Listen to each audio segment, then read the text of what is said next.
And so Manny was just being nice, and he's like, "Go ahead, go, whatever." Yeah, yeah. And You're on my microphone, by the way, live. So just don't say anything sensitive. But yeah, go ahead. oh, okay. Yeah. Pay it forward, people. Yeah, that's the a PSA from the lady voice. The lady voice. The lady voice. Yes, Yeah. always refer to me as the lady voice Yeah, from now on. you're the lady voice. I'm the dude voice. Anyway. But no, it was so cool because Manny was like, "Oh, see, it pays to be nice." Especially today in a world where we're all against each other, right? Yeah, yeah, yeah. So it like literally made my day. Yeah, some people do that. It's like free hugs, like movement or whatever. Yeah, yeah, some people do that. That's kind of cool. So like next time you can do that. Next time somebody does something nice, like lets us go in traffic or whatever, buy somebody a coffee or whatever, Yeah, no. I mean, like, because there's nobody behind you this time, next time you guys go, you can buy somebody a coffee. Yeah. Oh, just a random. Like random, yeah. Oh. Like more like random act of kindness. That's a good idea. Yeah. Yeah. Yep. Oh, boy. Yeah. Did you guys get a gift card for the trash guy? Yeah? Or are you guys rethinking that? Because he No, because they that was Tercio's fault. Yeah, exactly. No, Manny is gonna give him a bottle of whiskey. Oh, wow. Oh, yeah. Okay. Yeah, because like we don't drink any of that stuff anyway. Yeah. So. You look like a whiskey man. Yeah. Cool. Exactly. Yeah. You got to say that to him when you give him the whiskey. Well, that's what Manny was saying. He's like, "Yeah, I can tell that guy drinks. He's red in the face." Jesus. I'm like, what? Okay. Wow. Wow. Maybe he's just you mad. Can be red in the face. There are a lot of reasons. Yeah. Maybe he doesn't drink alcohol. He's just mad. Yeah, or maybe he's cold. Yeah, he could just maybe be. Yeah, he has alopecia. That like skin condition. Okay, sure. That makes you red in the face. Sure. Right? Sure, yeah. There are a lot of reasons. Yeah, Just there are a lot of reasons. because you're red in the face, it doesn't mean you're an alcoholic. It could be makeup too. Let's not, It could be, he wants to look pretty. That's fine. That's perfectly fine. Maybe it's a little bit of blush, Yeah. You don't know. Rosy cheeks, yeah. Yep. Yeah. He was looking pretty good the other day. Yeah. Yeah, see? Prettier than usual, yeah. Maybe that's just me. But anyway, yeah. Sorry, I didn't want to disturb you. But I just wanted to tell you that story. I thought it was like a good way to start your day. Yeah, I love that stuff. The pay it forward kind of thing. Yeah, That's totally. Good. That's good. Because like it wasn't like totally random. Because like Manny did something nice by letting them go. Right away. Oh, I see. Yeah. I see what happened. Okay. So they were kind of. I see. I gotcha. A tip of the hat with the. Well, yeah, that's cool. Right. Like if That's you were cool. more familiar with that kind of intersection there. Yeah, you guys could have just like blown past him. Yeah. And Manny's which is what truck. many people do. Manny's truck kind of sounds like he's giving everyone the middle finger anyway. Yeah. So yeah, that's kind of nice. It just sounds like it, Oh, totally. Yeah. That's funny. Cool, man. Yeah, good story. Good story, bro. Cool story, bro. All right, I'll let you get back to work. All right. Good talk.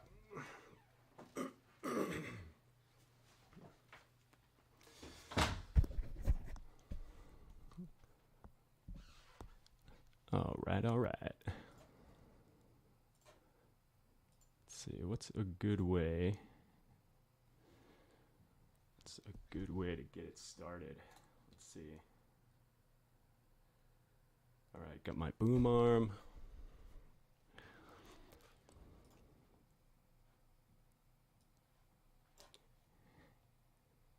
Ooh, it's a little loud.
Okay, that's good.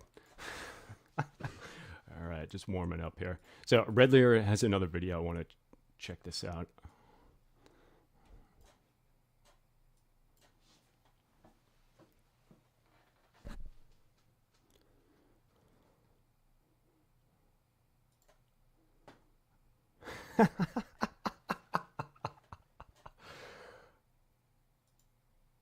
Oh man, yo, don't make Red Lear wait. Don't do it. Hang on, let me juice up this quality. There we go. Nice quality, Red Lear. I love it, man. So Red Lear's not streaming right now, but I wish he was. But he's doing the play. He's doing the YouTube game. So that's okay for now. It's all right.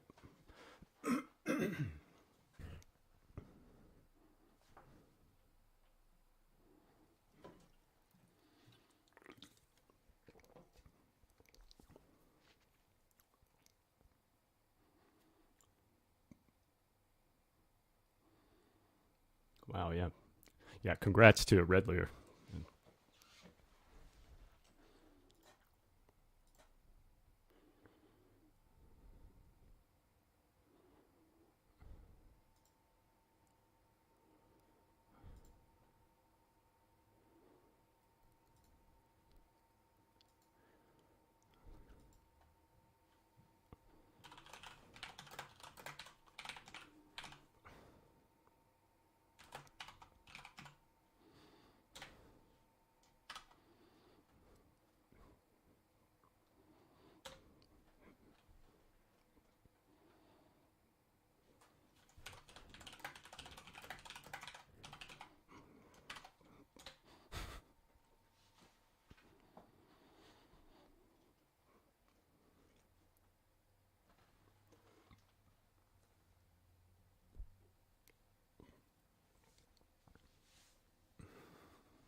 Oh my god.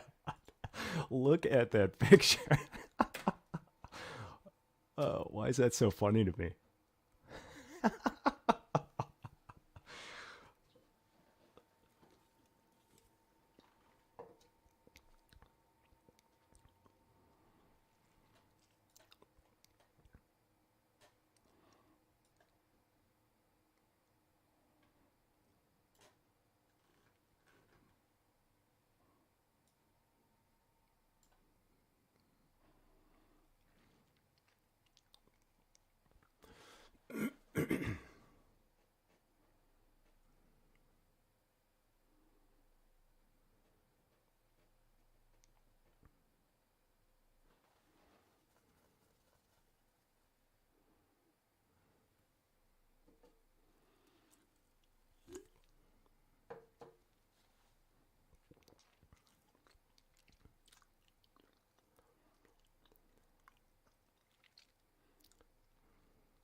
The Golden Gary.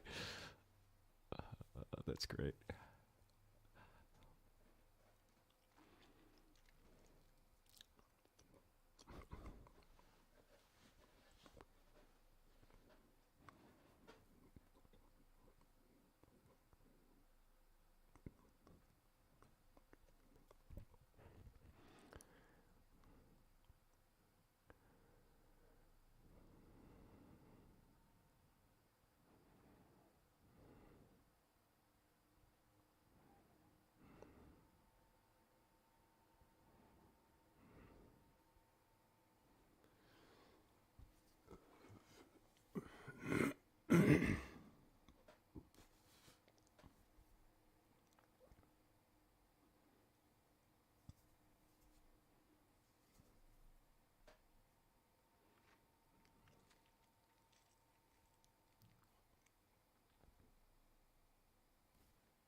It'll be interesting to see if these spikes were because of COVID.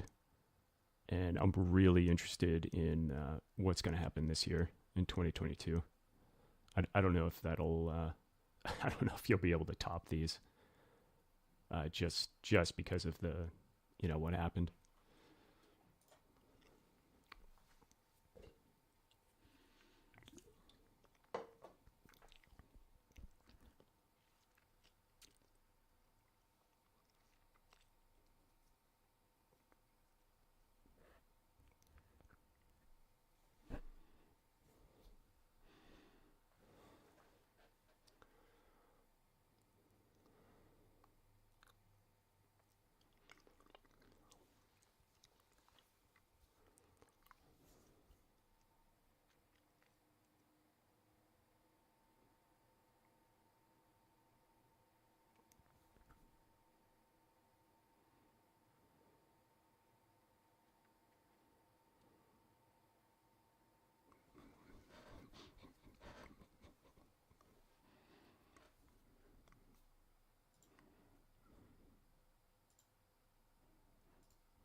Yeah, great video. Yeah, great job, man. Yeah, let's see what else he's got.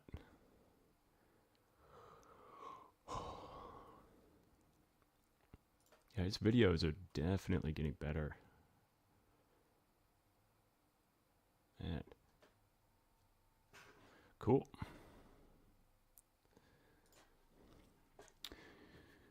Cool.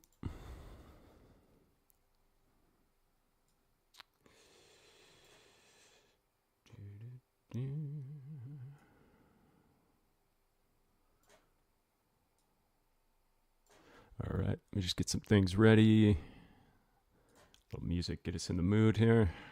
Let's see.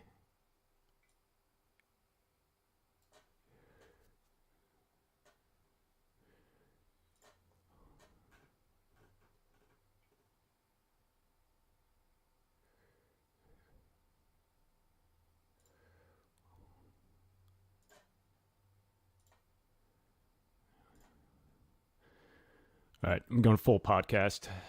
All right, let's get in here.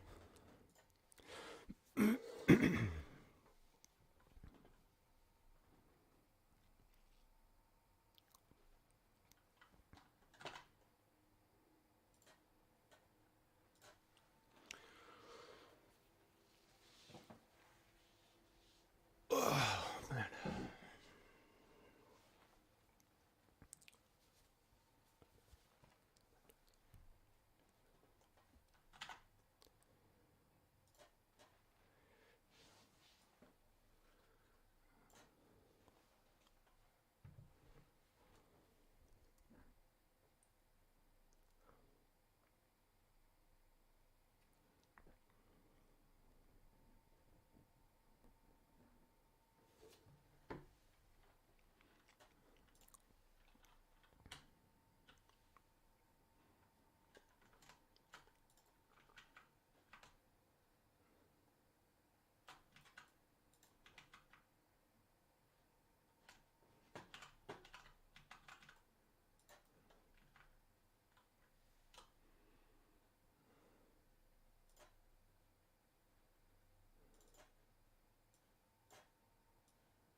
Hey, Cheese Bella.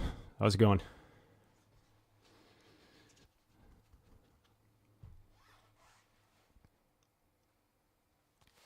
Yeah, it's good to see you, man.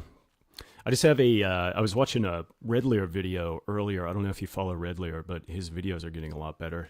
So he doesn't stream as much these days, I think, because he's doing YouTube stuff. But he just apparently he got a Legatus package, so he made a video about it. That's pretty good because he goes over his history with Star Citizen and streaming, and yeah, yep. And now he's doing YouTube videos, and it's really good. It might be one of his best ones so far, but yeah, worth checking out if you follow him.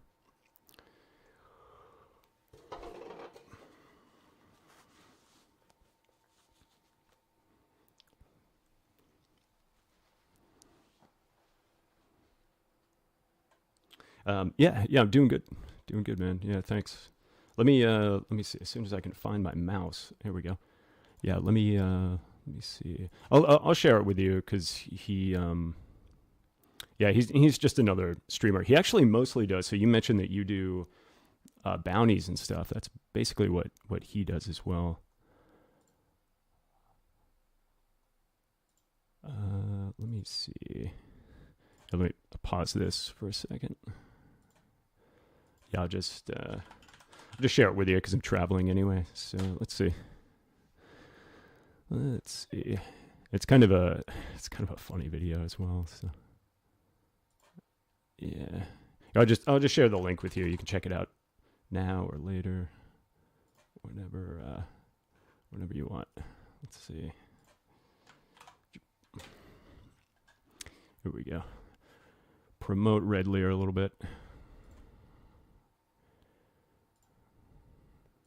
Yeah, so I actually followed the game for a long time, but I won my game package from Red Lear.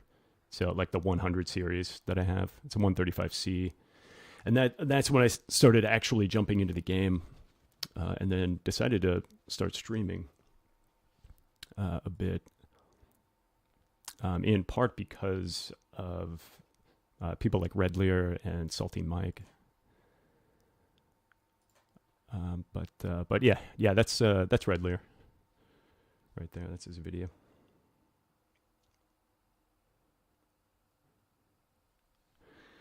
Yep.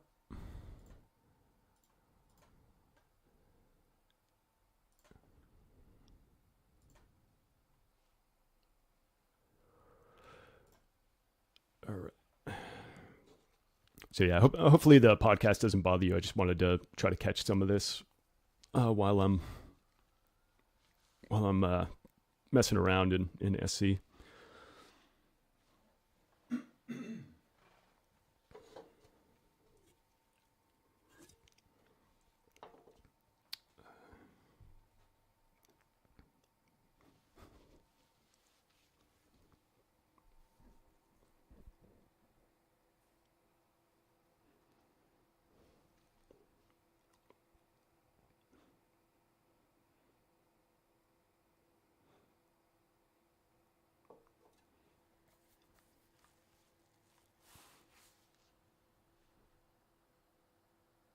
Oh, really? You can't hear it? Oh, weird.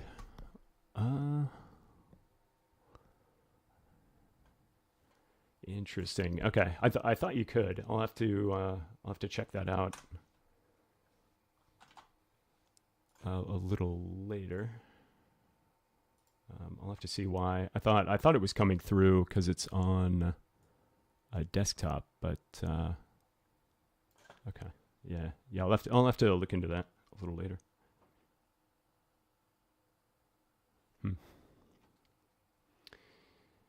Gotcha. Entrenched. Yeah, we're doing this. So I need a little bit of cash because I need to get Cuddy Black so that I can sell illegal occupants. I'll take that one. What else? What else have we got here? Mercenary. What do we got? Halt illegal surveillance. These are quick enough. I'm just gonna take it. Bunker missions never work for me. I don't know why. Would it be near suspect apprehension? Okay, whatever. That should be enough for now, I think. All right, where am I going?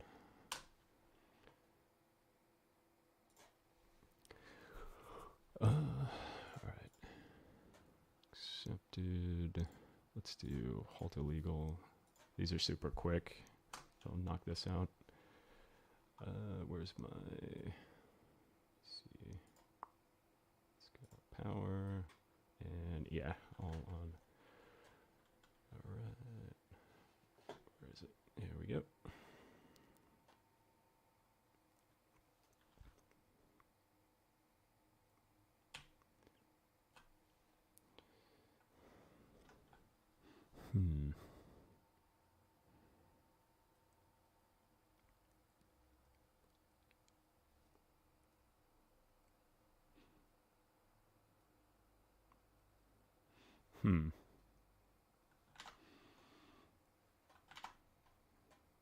Yeah. I don't know. I don't know why exactly. Let me see.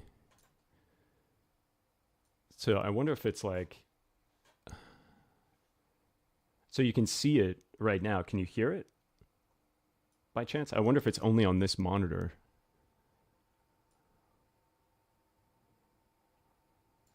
No, I can't hear it, huh?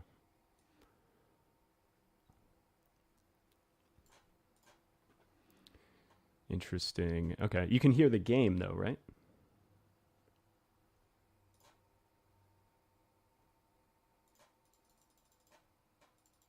No. Huh. Okay. Weird. Well, this is good to know. Yeah, thanks for helping me troubleshoot it. Video capture device. Display monitor. Okay, let's take a look. Advanced properties. Yeah, monitor and output video capture device. Okay, that should be set correctly. What is... capture audio only. Output desktop audio wave out, maybe? Did I have that set incorrectly? What about now?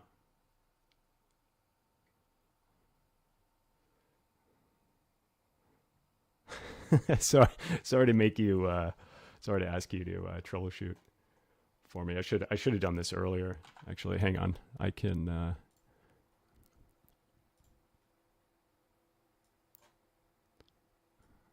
Nope. Huh.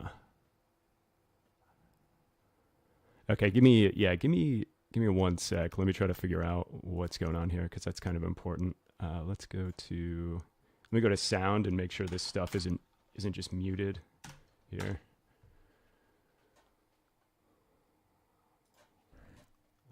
Sound control.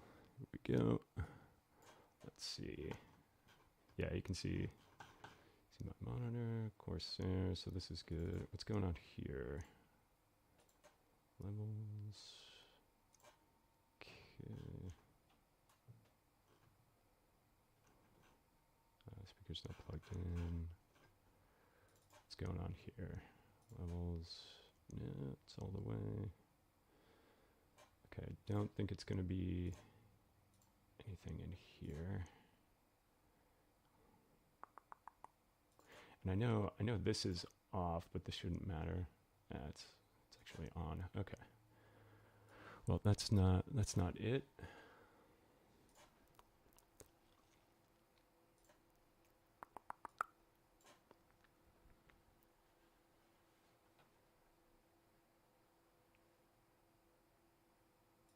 Okay. We go to sound capture. Oh, okay. I didn't have this open. Maybe that's why. Okay. Can you hear it now?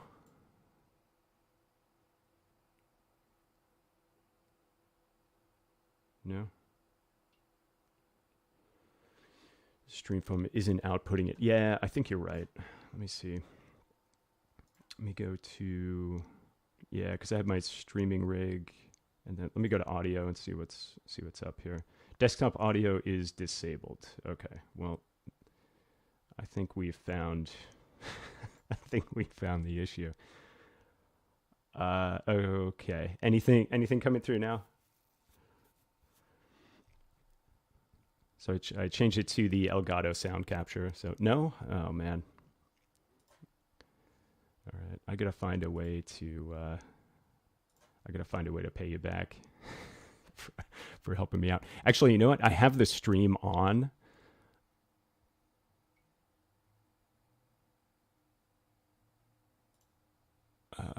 Yeah, I have the stream on, so whenever I do get it working, it'll actually start repeating the audio. So let me see. Twitch, auto recovery, output, simple hardware 6.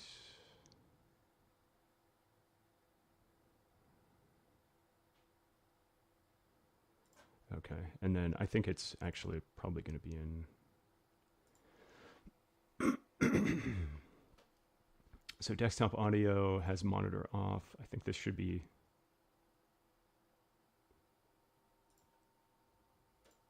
Monitor input, output.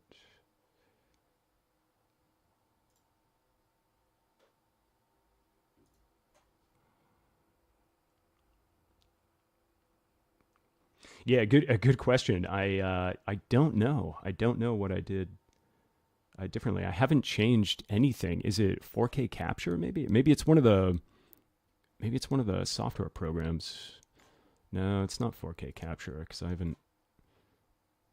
set this up and I haven't touched it since. So device, no capture device, recording. This is the mic. Yeah, nothing's changed. So it's probably something super simple, dude. This is like, what if I go PC? Which output is your Elgato connected to? Probably this one. Putin was fairly popular in polls. There we go. There it is. Domestic polls and Western polls. And then they did this, and just across the board, all those things. Okay, there we go. I can hear it now, but it's low. They Okay. have a financial crisis. Okay, so it's sound capture, and I didn't have it set to PC gaming. That's what the issue is. But, Okay. At the very least, they're already So it's Elgato sound capture, Turkey or Argentina with obviously very bad inflation.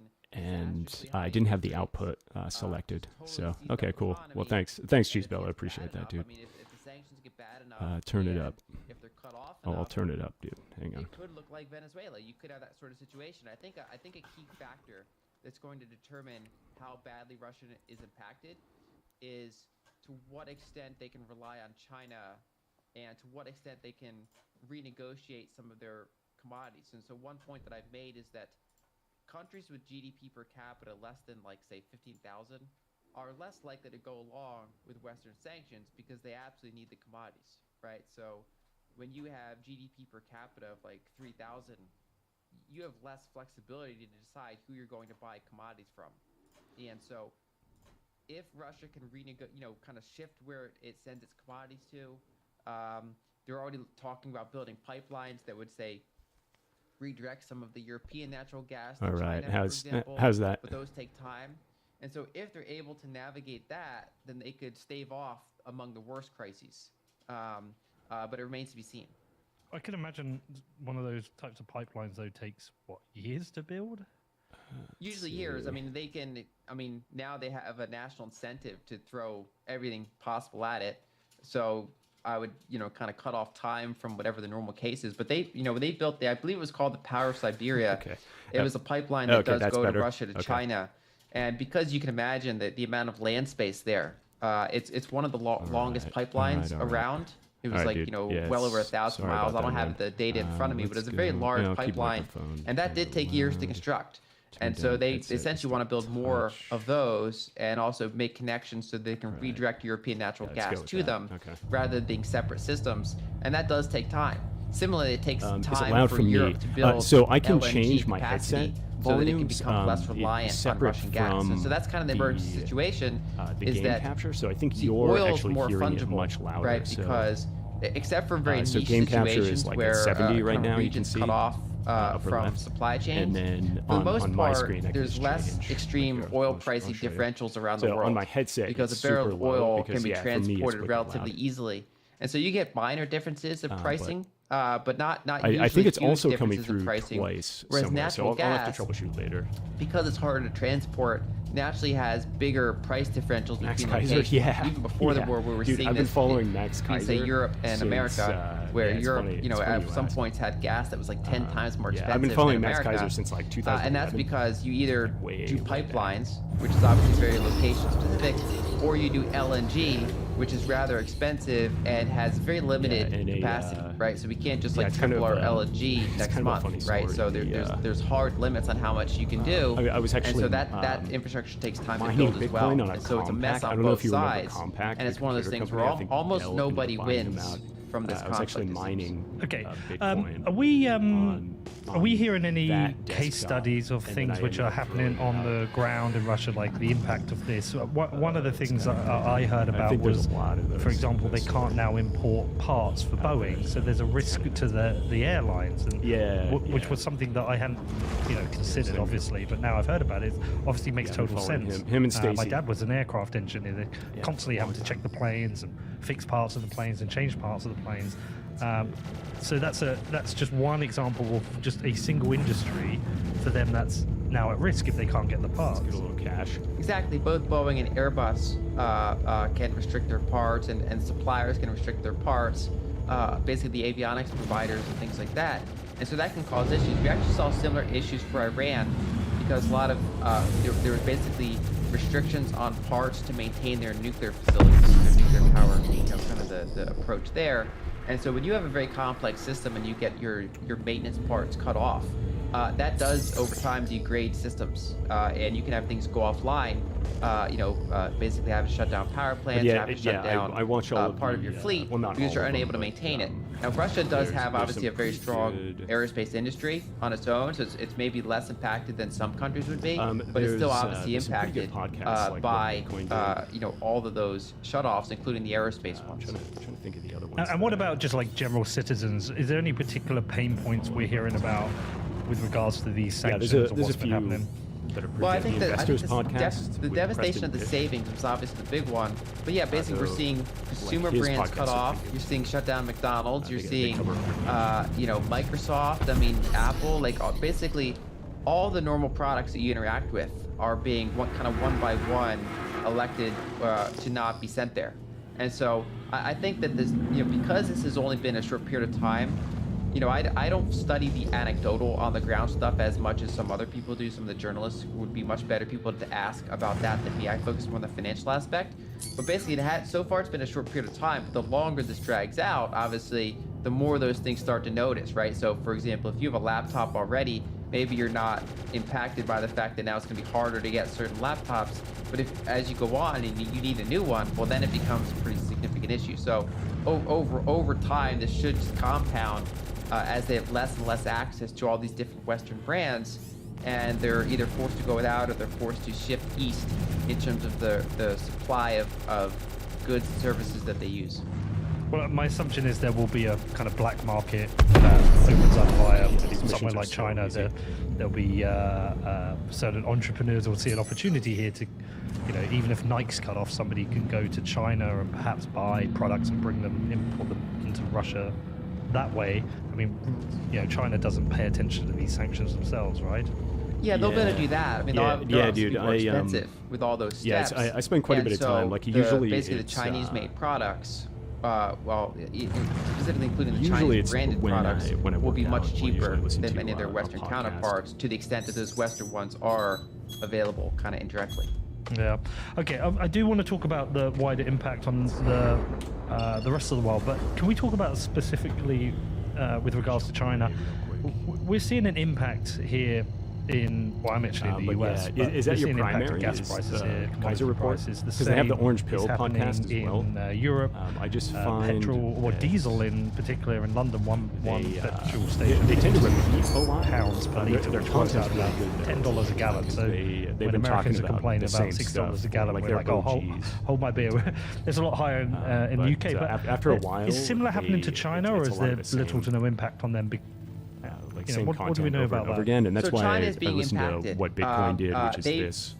going into this podcast, crisis, and they were then, already the having, investors for example, podcast, because spiking coal they talk about a prices. lot of That's a different big problem for them because they get a lot of their power from coal. That's it's still along the so same that's lines. been an issue. just In addition to obviously the oil and gas prices are a problem for them. Now they had a less acute gas issue than Europe. Okay, cool. Personal trainer. Oh, but nice. Nice. Asia has been impacted by higher gas prices as well. Yeah, cool.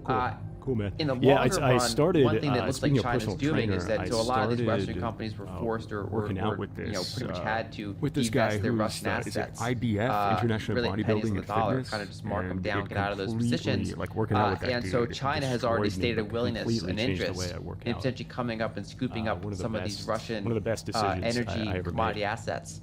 And so that kind of continues was the Belt getting and a- Road trend that a China's been trainer, doing, where like, at instead that of caliber. reinvesting their dollar trade surpluses into no, treasuries, really good. they've been investing them into making loans to developing countries that generally give them access to commodities or infrastructure. And so it seems like this kind of gives them an upper hand in terms of getting, kind of bargain priced energy and commodities. Right, and if they're potentially one of the only buyers that Russia has available, they're going to be able to negotiate particularly low prices on these commodities.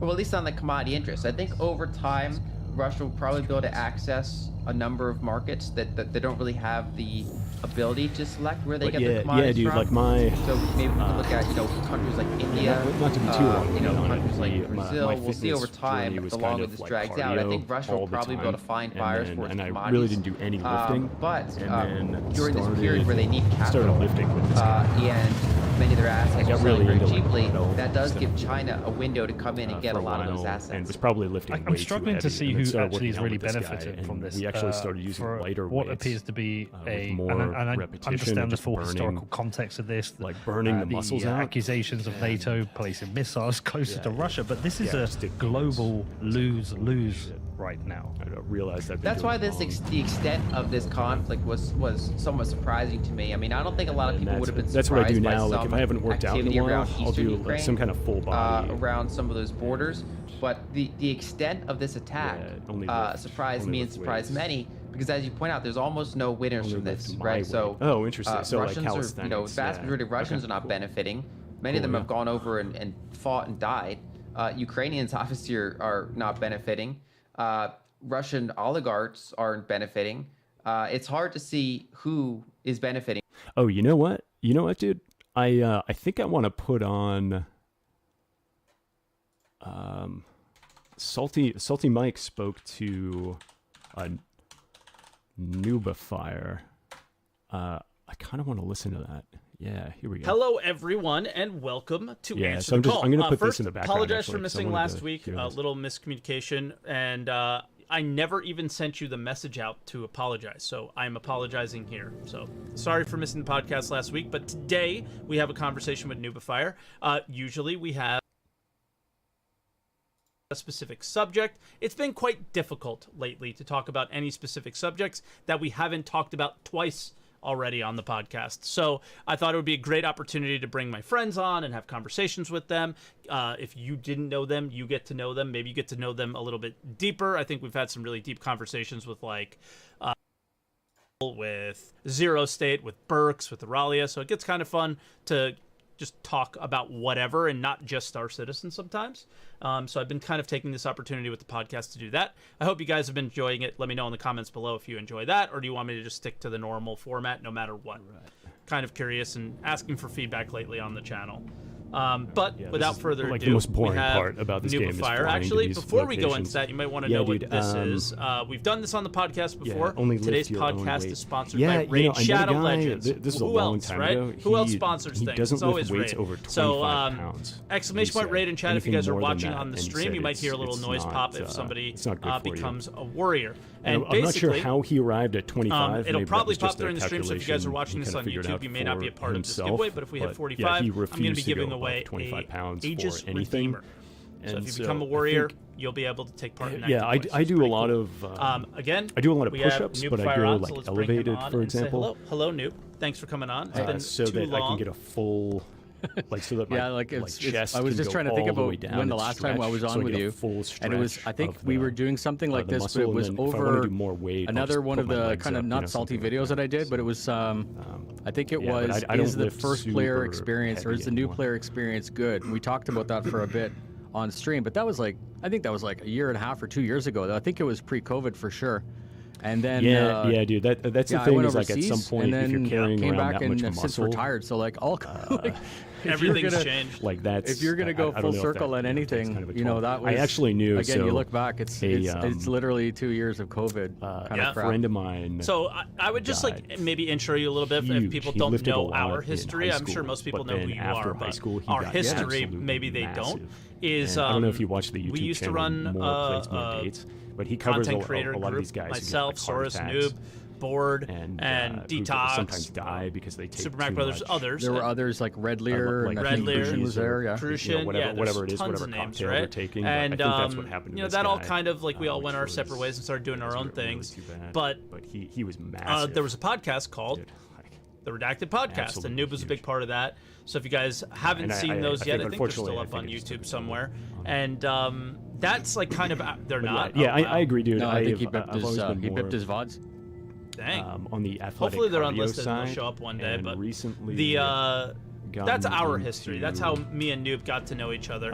And I thought it'd be a good opportunity since it's been so long. I gotten to into just have carrying that weights conversation in my and have you hands guys when I get to know run. him a bit more. So I if you carry don't. like 10, 15. I can maybe tell you even that was a 20 fun pounds conversation when because I I, go if running. you remember correctly, you and Board And approached me. I was that's helped well, to okay, kind of let's even let's out preface the- all this. the We are difference. still nobodies, 'Cause I right? used so I'm to going to road say that I cycle was once, and my nobody. Every legs content We're still creator. nobody. strong. We're Yeah. still nobody. But my still upper nobody. body is- I think I had like 100 or 1,000 subscribers, So and I'd it's done just one helping video me that get got things picked up out. by CIG that on that weekly, shout out. And you and Board contacted me. I think you were driving in your car, and we were on Discord. and Yeah, we were I just don't talking either. about I what would sometimes be, what would I be haven't happening in in a the long future. time, but I'll it was sometimes have super chill like a and pea super cool. protein, And again, it was and just that's- went and from that's there. It was very, very helpful actually for the growth of my channel. And Like that's I just had a appetite to supplement grow, but I depending didn't on where I have. am. I had a gun, but I didn't have anywhere to point it. Yeah. Right? So Redacted gave me a target to shoot at and motivate. Hey, is very, is very the audio motivating. on your so end? that was is actually it a big doubled, help or to is me, it just by the way, doubled for me? in case you because of didn't know. streaming? There's a like not to toot our own horn or my own horn. There's a lot of people though that like they were just coming up and you would have been successful anyway. And these other people same- would have same been here. I successful stick to anyway. mostly, but I plant-based remember diet. like And I have for we like wanted 10 to really plus make years. something special So back not then. quite and vegan, we but knew not- that not- collaboration was the key. But I the actually had game and chicken last night. everybody's like, dude, you and I live on the same time that's part of, zone, pa- so pastilla? it's. But I also start before most people's. I do my day before your normal day would start, right? So Right. so I'm not even on Audio's your good. schedule. I'm on some other schedule, and that was like probably the biggest problem my with mic. that, with all of that is we were worldwide, and everybody obviously has to do their own content, and then when you join a group, it's your own Yeah, content. how's that? plus I just, like, doubled others. And it was just the too gain. difficult when Is that- people is that like, too much, again, like you or- said, we're all nobodies still. that We sound? all have, for the most part, our day jobs, and it's just the balancing of that. I think is really what hurt everybody Great, as great. that group. Yeah, dude. So But then if more you can't tell, my recently, boom I arm started reaching out arrived. to people, and this started with I'm Captain not trying to Burks, just play for with, like, one to give hand. him the credit for sure, is about like joining Jumptown together, and we were just getting groups of other streamers to play let me see if together, I can and turn it up the just podcast felt a bit. like No. the beginnings of Probably just my headset. those days when we were like reaching out to people and like, hey, do you want to be a part of this thing? We think it could be something special, and like, Well, it just you gave me said those it- you vibes said it. again, you know?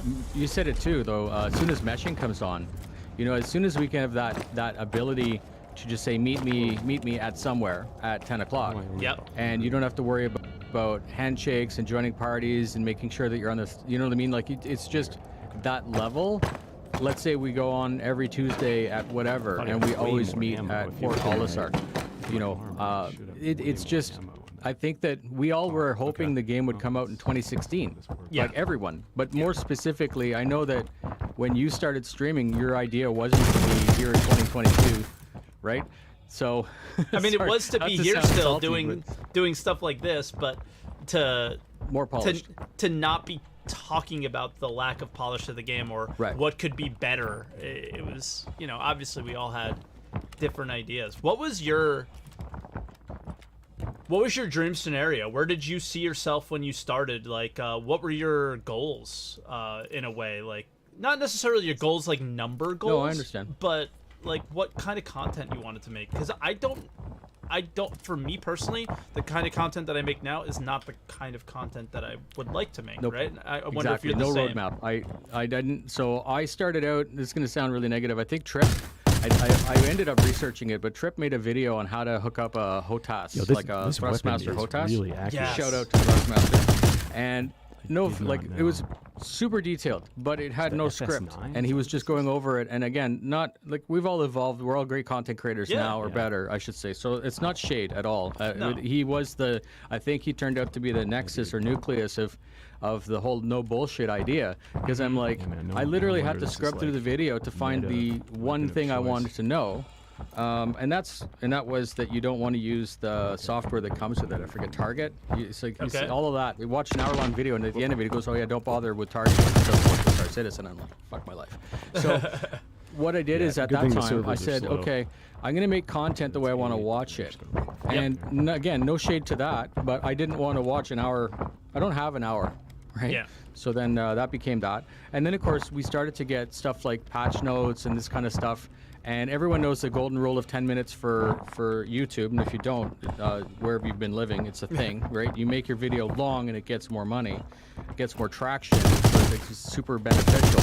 And I decided at that time that I don't care, because I'm going to go and do the thing that I want to watch, which is a 2-minute video, right? Yep. So it became that, and it became kind of like part of the channel's identity. And I'm painted into a corner now. I can still make 7-minute videos, but they have to be fast 7, Concise. right? Yeah. And that's easy, because it's become easier for me to script like that, Yeah. because I'm not scripting in a persona. I'm scripting the way I think.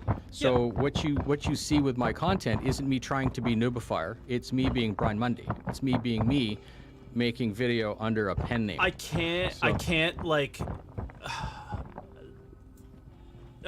not agree with that, but I relate to that more. Like, I don't know if you get these type of comments on your YouTube channel too, but they always assume that you're this persona, or you're trying to fit. They put you in Yeah. this box, and it's like, dude, I'm just me. Why can't I just be me?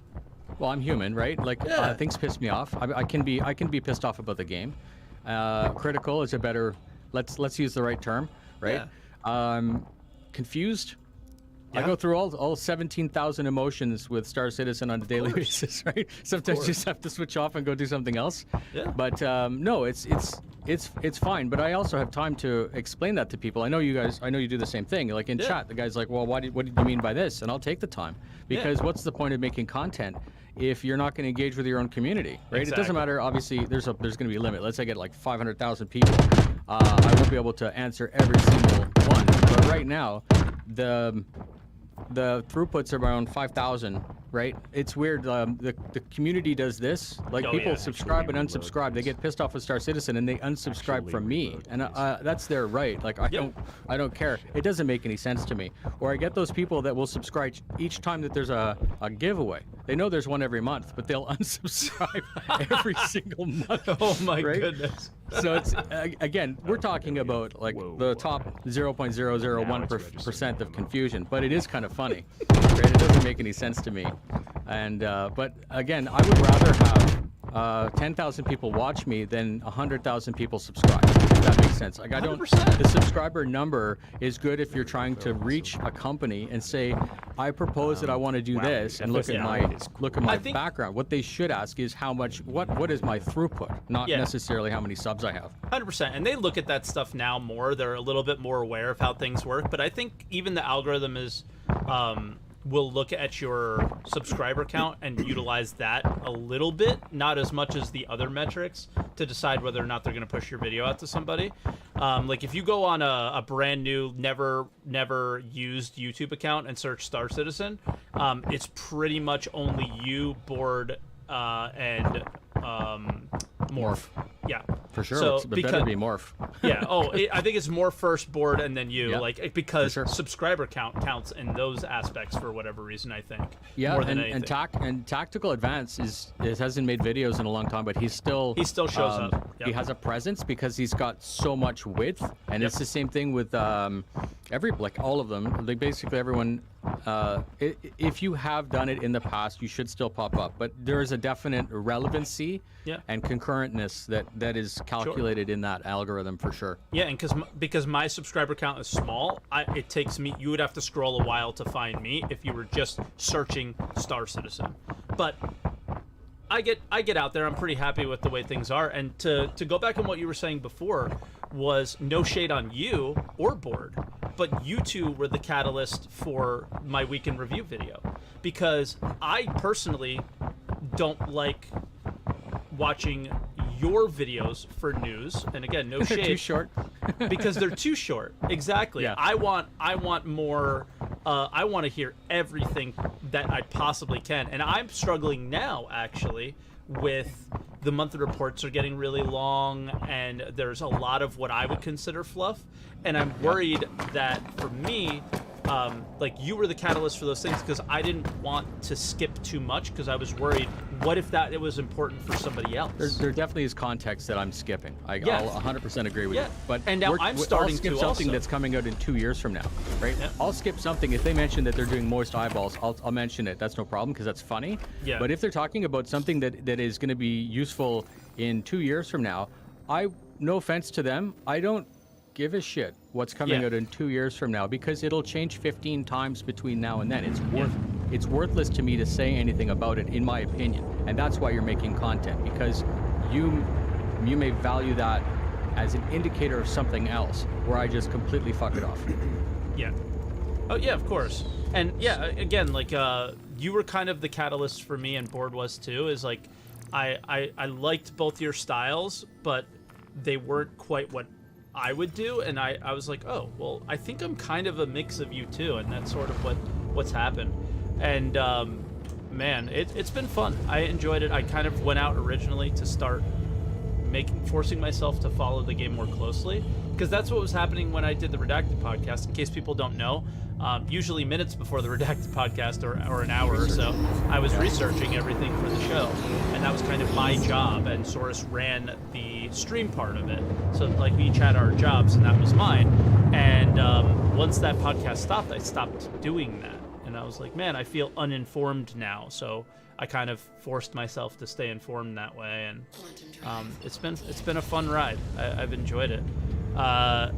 So I have watched one of your videos recently on stream, and I thought maybe we would go into this a little bit, because we were just talking about it before the stream.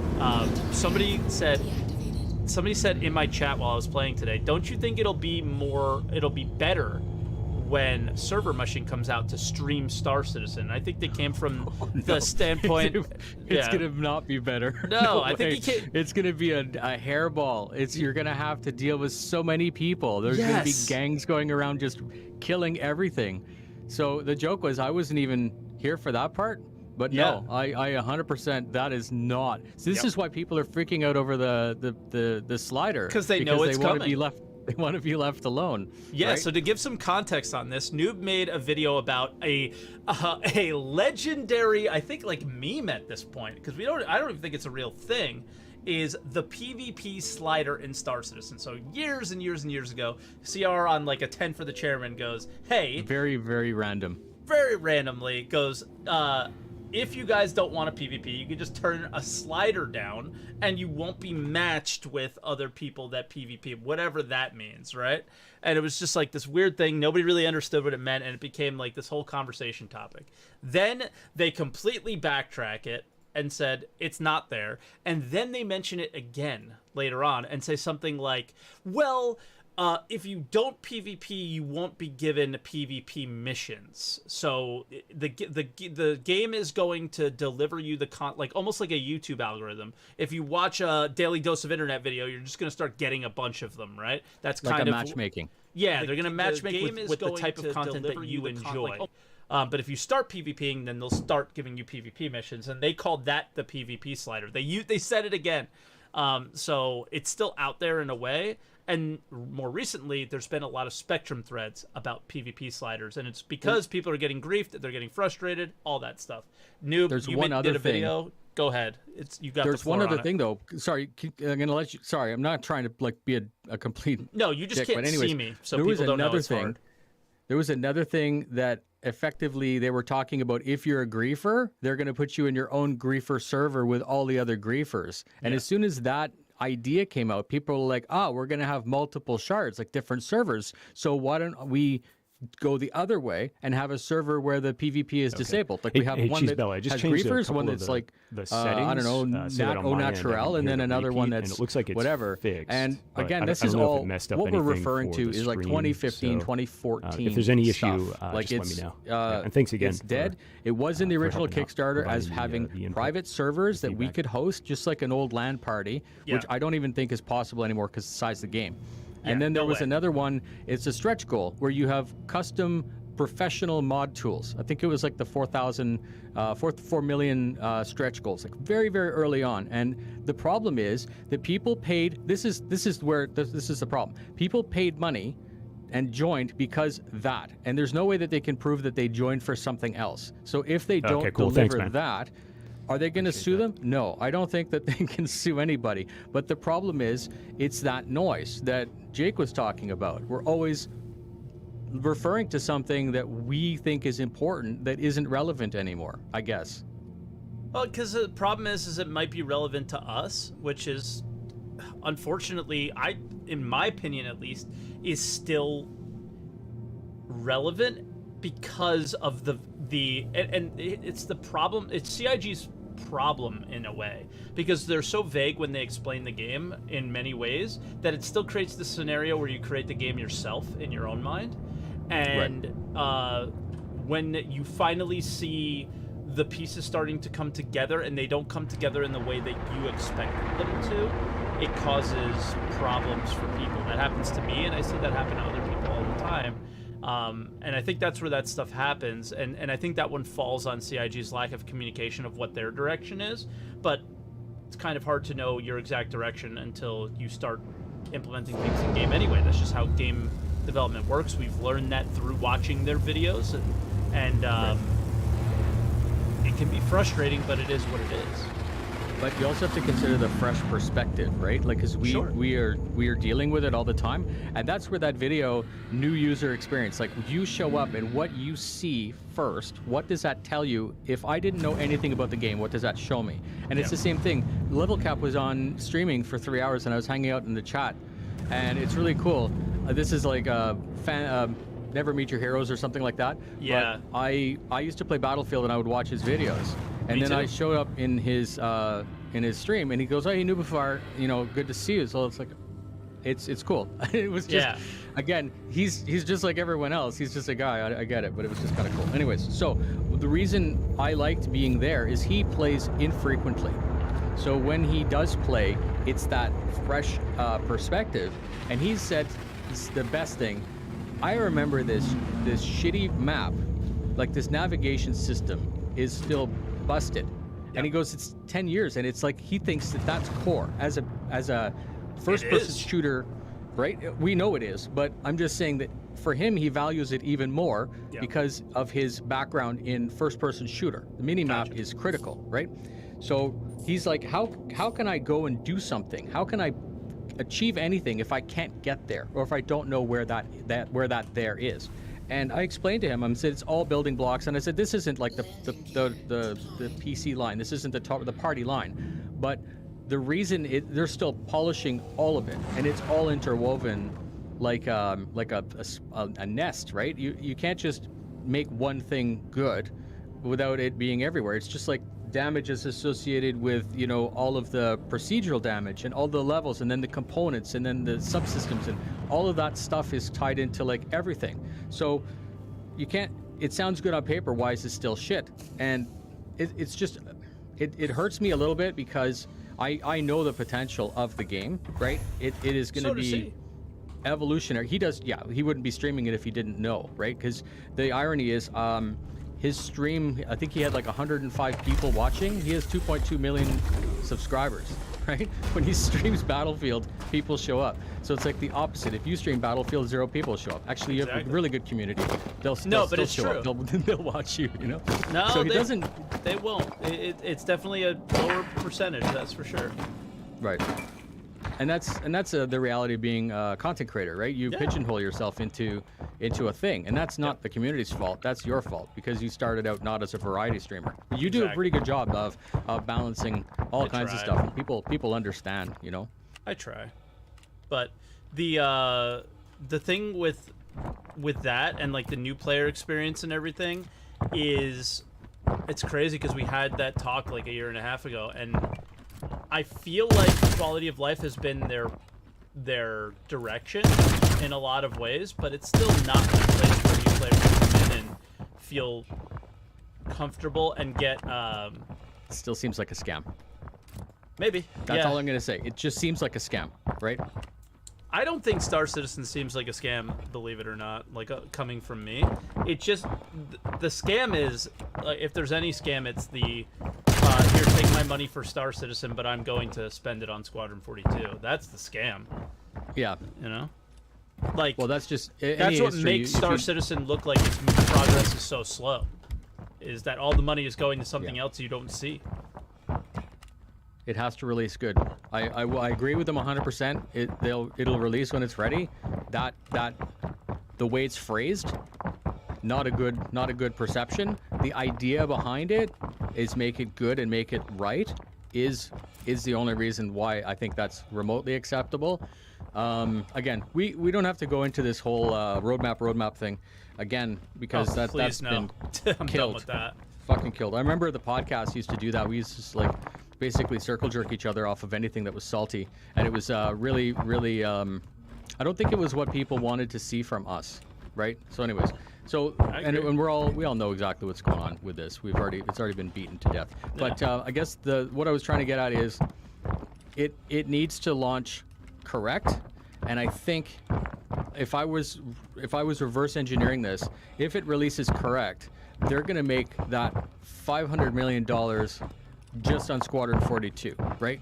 And it's a weird game because they didn't put the money in. And all I'm hoping, the only thing I hope, the thing that'll prove that it's not a scam, is that when that 500 million comes in, that development goes through the roof. That building that has 1,000 seats in it has 1,000 butts in it. That's what I want to see. You know what I mean? We've been patient. Is a good way of, and understanding and supportive and all these other fantastic buzzwords, but it has to come with something at the end. Yeah, absolutely. And to think and to call some of us impatient at this point is nuts, man. Like, it's absolutely nuts. Like, the amount of time we've waited is insane. Like, yeah, exactly. It's been forever. So it says 2 years since 2014. Yeah. And like at this point, I don't feel like the game is 2 years away. I feel like Star Citizen is quite a ways away. We could talk about the actual release date too, if you want. Someone reached out to me and put this gigantic paragraph email. And again, I read this stuff, and they said, and we can actually discuss this because I think it's actually interesting. They said that the game released in 3.0, and that it will be polished perpetual from this day on. And what I said back to them was the day that the game no longer will get a reset is the day that it's live. Yeah. That's the actual stadia of when it's live. So we kind of agreed to disagree. I agree that the game released, right? And it will be iterated upon. That 3.0 was the last big flip over. Releases with wipes. And games do wipes, Yeah. and wipes can be fun. Wipes can work for games that are not ready yet. Look at Escape from Tarkov. I think that's good. And honestly, the most recent wipe I've enjoyed as well. And Star Citizen. It was just an interesting Tarkov. perspective because from a legal perspective, they're saying like if Chris Roberts was ever challenged, he could just say no, 3.0 was released. Like I delivered. And he even said it once in his thing, like if you were to take all of the mechanics that have been made so far in this game that are released, not even the stuff that's planned, that's more than a normal AAA game. That's more than a $50 game. Absolutely. And I kind of agree, but I also think that if he believes that in his brain, that he needs to go see a doctor, because that's not what was pitched, right? And again, this sounds like me being an asshole, an entitled asshole, but it's not an asshole to hold someone accountable for what they said they would do, especially and for if you what give you them paid 500 million, worth of support. Sure. And like you backed at a certain time where what you paid for is very different than what you're getting now. And there's good things about that, and there's clearly bad things about that, because the procedural planets and all the cool things that they put in game have definitely caused the need for all this tech to be able to fit people in a server or do things in a different way, because we don't want any loading screens, blah, blah, blah, blah, blah. You didn't back for that. I didn't back for that. I backed for the next freelancer, even though I didn't know what freelancer was. I basically backed for the next privateer. And that's very different than what we're getting today. And there's good things and there's bad things about it. But I don't think I have any issue with somebody like yourself not being happy with that. Because you backed at a time, you had expectations that were not set by you, that were set by them. Those expectations were somewhat set by you, but were also set by them, and that's the issue here. Is they set expectations, and there's no denying that goalposts were moved many, many times, and still do move. That's not good. Yeah, I think it was that excited period of time in the early days when, and again, love Ben Lesnick, not saying anything negative, but there was insatiable desire to please. Chris likes to stand and deliver. We're going to achieve this, and this. Oh, thanks, man. I appreciate that. And it's good. It sounds Appreciate the fantastic. feedback Everyone there, gets all hyped. Yeah, what I and noticed shit. is on that And one ledge it's the same that I thing, couldn't vertical get over, slice. The last time they if released you vertical don't slice, I run, said in much one of the easier to videos, get over the- it better the be ledge. 6 months out, And or I else think they're just, that's, I assume they did that on they're just purpose. really screwing thanks, screwing man. around with people's brains at that Yeah. point. It's good to show something, but you don't like even. Let's talk about Cyberpunk. Cyberpunk, no one really knew about it until a year was ready to come out, and then the first time we really saw it was 6 months, and then they released it. They shouldn't have released it. We all know that, but they released it in 6 months window, and that's the normal. That's the normal thing. You don't show something to someone. So I actually think that it was ready to come out in whatever state it was, and then they added a bunch of shit to it. Because it doesn't make sense. Like Xylo 4 years ago said, well, it's like I played all the different chapters, and I played through it, and it's a good game. But then you're I like, believe well, he did. what's the delta? Of course he did. I don't think he's definitely not a liar. People think he lied, and I don't think No. he lied. I think he played it didn't in lie. some state played that the whatever- game was in. Yeah. Whatever was there, and it was probably good enough at the time, and then they added a bunch of stuff like planets and all this extra tech, and then they're like, well, we can't, and this makes sense, we can't release a flight model in Squadron 42 if it's not the flight model. We can't release a map in Squadron 42 that isn't the map.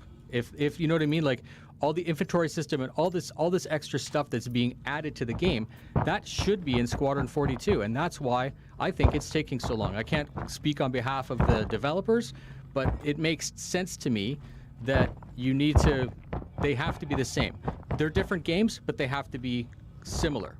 And anyways, I think I still play Star Citizen to this day because of the planet tech, but I believe that Star Citizen it ruined the game. It ruined the development. It didn't ruin the game. It you mean ruined the Squadron development. 42 ruined the game, or do you No, think Squadron? the planet tech, because the planet tech is the entire reason Oh. for reworking Squadron Yeah. 42. It's super obvious, right? I We want to do it with these cool planets. We want these cool coulda, things. shoulda, woulda, right? Yep. Add a cutscene and launch the game. Who cares? Exactly. But then at the same What- time, like, dude, do you care if there's a loading screen? I don't care if there's a loading screen. If the game is good, loading screen me all day, daddy. I don't care. I just want to play good games, and Yeah. I thought these guys, like, their idea was good, and then they just lost it. But hey, remember that whole circle jerking negativity thing that we said people don't want to listen Right. to? We're doing Now it we're right doing it. now. sorry, guy. I don't care. I mean, it is what it is. The conversation goes where it goes. But it just popped in my head that I was like, hey, we're doing that thing that people Yeah, that may not No, like. we could definitely be more positive. Well, We here's the talk thing. about is retirement if you want. Retirement's positive. We could, but I do want to talk about the planets a little bit, though. Okay. Yes, they may have that negative side, but is there any other reason to stick around at this point at the stage of the game other than the way those look? And that's like the driving force for a lot of people's interest in the game. And for me, it still keeps me around. We know the flight model isn't where it needs to be. The ships aren't where they need to be. Like, most of the things aren't where they need to be. But the planets, man, that keeps people coming back. They're amazing. Yeah, So- and not to, but even that's 100% a thing. Because even like Jorn on Twitch or Twitter was like, "See that? We got rivers," and I'm like, "Rivers," but the more I think about it, I mean, I would love to see rivers and right, not just rivers.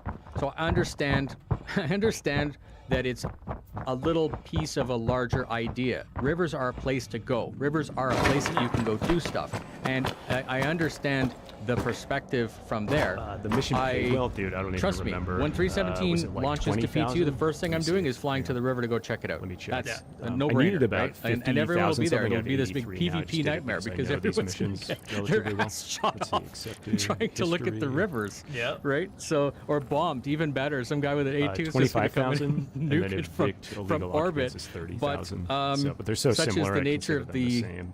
So, community. I think But yeah, this see one fishing, was and then people are like, "Well, fishing," and then Chris is going to 25,000. say, "Yeah, fishing is Yeah. going to be good. Fishing 0 is going to come out in Bro, 318, if fishing is 319." not a thing, I'm gonna be pissed. Like, I don't care. I think I don't Bob care Noggis- I about don't know if you the watch Bob feature Noggis, but creep. he Just was- don't his do it with streams the are laser. super That's all I'm interesting. He saying. was doing If a you bunch fish of with the magic- laser, the magic I'm out. beam. And I Yeah, think the he gravity- found that the gravity 890 fish. jump mission Yeah. was one of the Just most, don't do it with the because it laser. pays And then I'm 45,000. okay. Can you imagine you pull the fish out So and if then you you can hit it with a complete it healing gun quickly, and it it's one of the turns the best. fish into healing goop, and then you can point the healing missions. goop at someone and make them better? What if you cooked the fish, and ate then a piece quant of it, mining and then use the healing was gun up to there bring too. it back to life, and then cook it again, and you have never-ending food? Endless possibilities. We've just set the game back another 10 years. Yes, amazing, 10 years, absolutely 10 years amazing. confirmed. So I'd like to talk a little bit about the whole idea of the PvP slider this much, okay? Yeah, sorry, dude. I I should probably pause this anyway instead of trying to speak over it. But yeah. So the streamer Bog Noggis, he's done his few streams. He's a pretty interesting streamer. So you've probably heard of him. If not, you should check him out. But he's been doing testing on what's more profitable. Yeah. So over the past week or so, he's been doing these like tests to find out what's the most profitable. And I think it was an 890 jump mission, and then quant mining, and there might have been some other stuff too. Like, I don't do bounties, for example, but I imagine those can get up to like somebody mentioned missions that are like 50 or 60,000, something like that. So those are probably worth it, I think. But I think you would probably know more than I would about that, because I don't do bounties.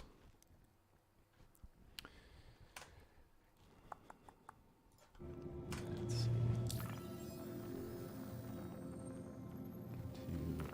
One. Am I talking about it a lot? Okay, so good. Well, let's see where this goes. It's not negative. It's positive. So Yeah. everyone's asking for a thing in an incomplete game, and that's the takeaway of that For sure. entire Yeah, conversation 40 to is 60. that You go 3 Tony Z locations, has get a planned bunch of ships. all kinds of Okay, systems and those are that bounty will specific, right? automatically counteract the idea, the cost to killing someone when it's the wrong time to kill someone. If it's not self-defense, if it's just griefing, ganking, Yeah, PK. that's pretty good. If you're just But killing a guy who's not and how doing long do they anything, take? It's probably really then good in terms of time, that's right? Like if you have then a that's Sentinel, the problem. a That's when Vanguard Sentinel, you can probably extra knock that security is out going to come quick. in, and all the other systems. The subsumption is supposed to be the check. So we're trying to band-aid a game with a PvP Right, slider yeah. idea, and I think that's the real crux of it. Sure, absolutely. I also think it goes back to what I said earlier. Is people, when they play the game, Yeah, that's got to be one of the best ways to make money, though, because I've heard people they either quant mine or they just grind bounty missions. That seems to be the two primary ways that people make money, and then buy more ships in game and all that.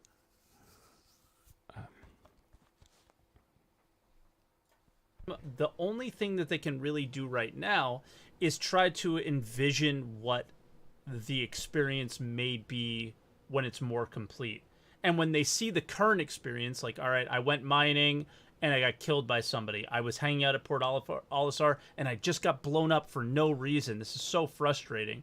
They're looking at their current experience, same exact concept, right? Is they're looking at the incomplete game and comparing their experience to that as that's the way it might be in the complete game. And I do that a little bit too. And the real thing that I take away from the PvP slider is we need a place where it could be one system, it can be a collection of a couple, but we need that like haven for players who just want to chill, where it's not, very high sec, where it's. Yeah, are player bounties worth it though? I hear people go back and forth. I know Zero State does that a lot. His streams are pretty good. He'll just run around hunting people, but I imagine that can take forever. Like I've watched Red Lear do that too, and he'll chase people for like 45 minutes, an hour, and it's kind of fun, but it's definitely not worth it. Like if you need money, it's definitely not worth it. But I imagine if you play often enough, AUEC just really doesn't matter anyway.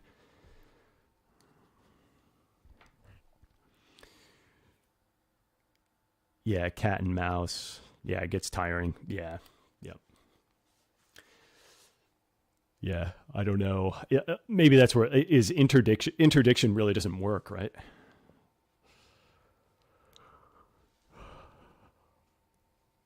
Right. You would have to basically be. You would have to have an interdiction ship. I forget the name of the ship, but yeah, interdiction ship, and then like a Hurricane or a Vanguard Sentinel, something like that.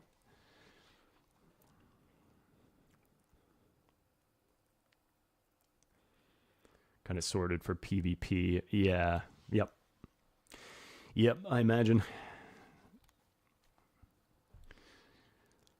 Yeah, it's kind of what everybody's doing, right? It's kind of standing by for, the later tiers, like tier 2, tier 3 stuff to kind of come in.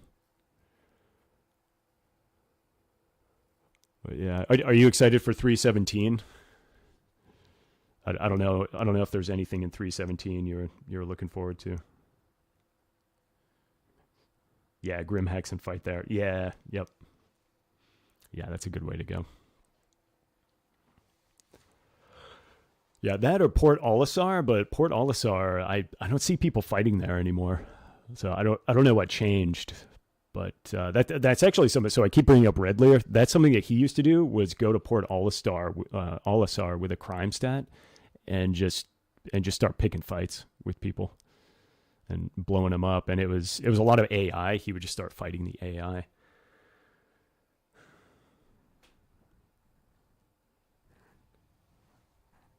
Yeah, the Scorpius. Yeah, Scorpius should be interesting. I'm mostly interested in how they're gonna nerf the Scorpius, because I know it's coming.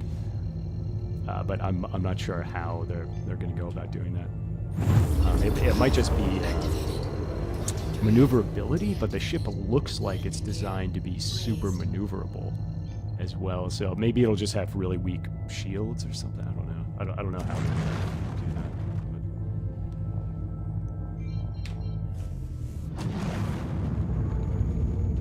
But yeah, I don't know how they plan to balance that.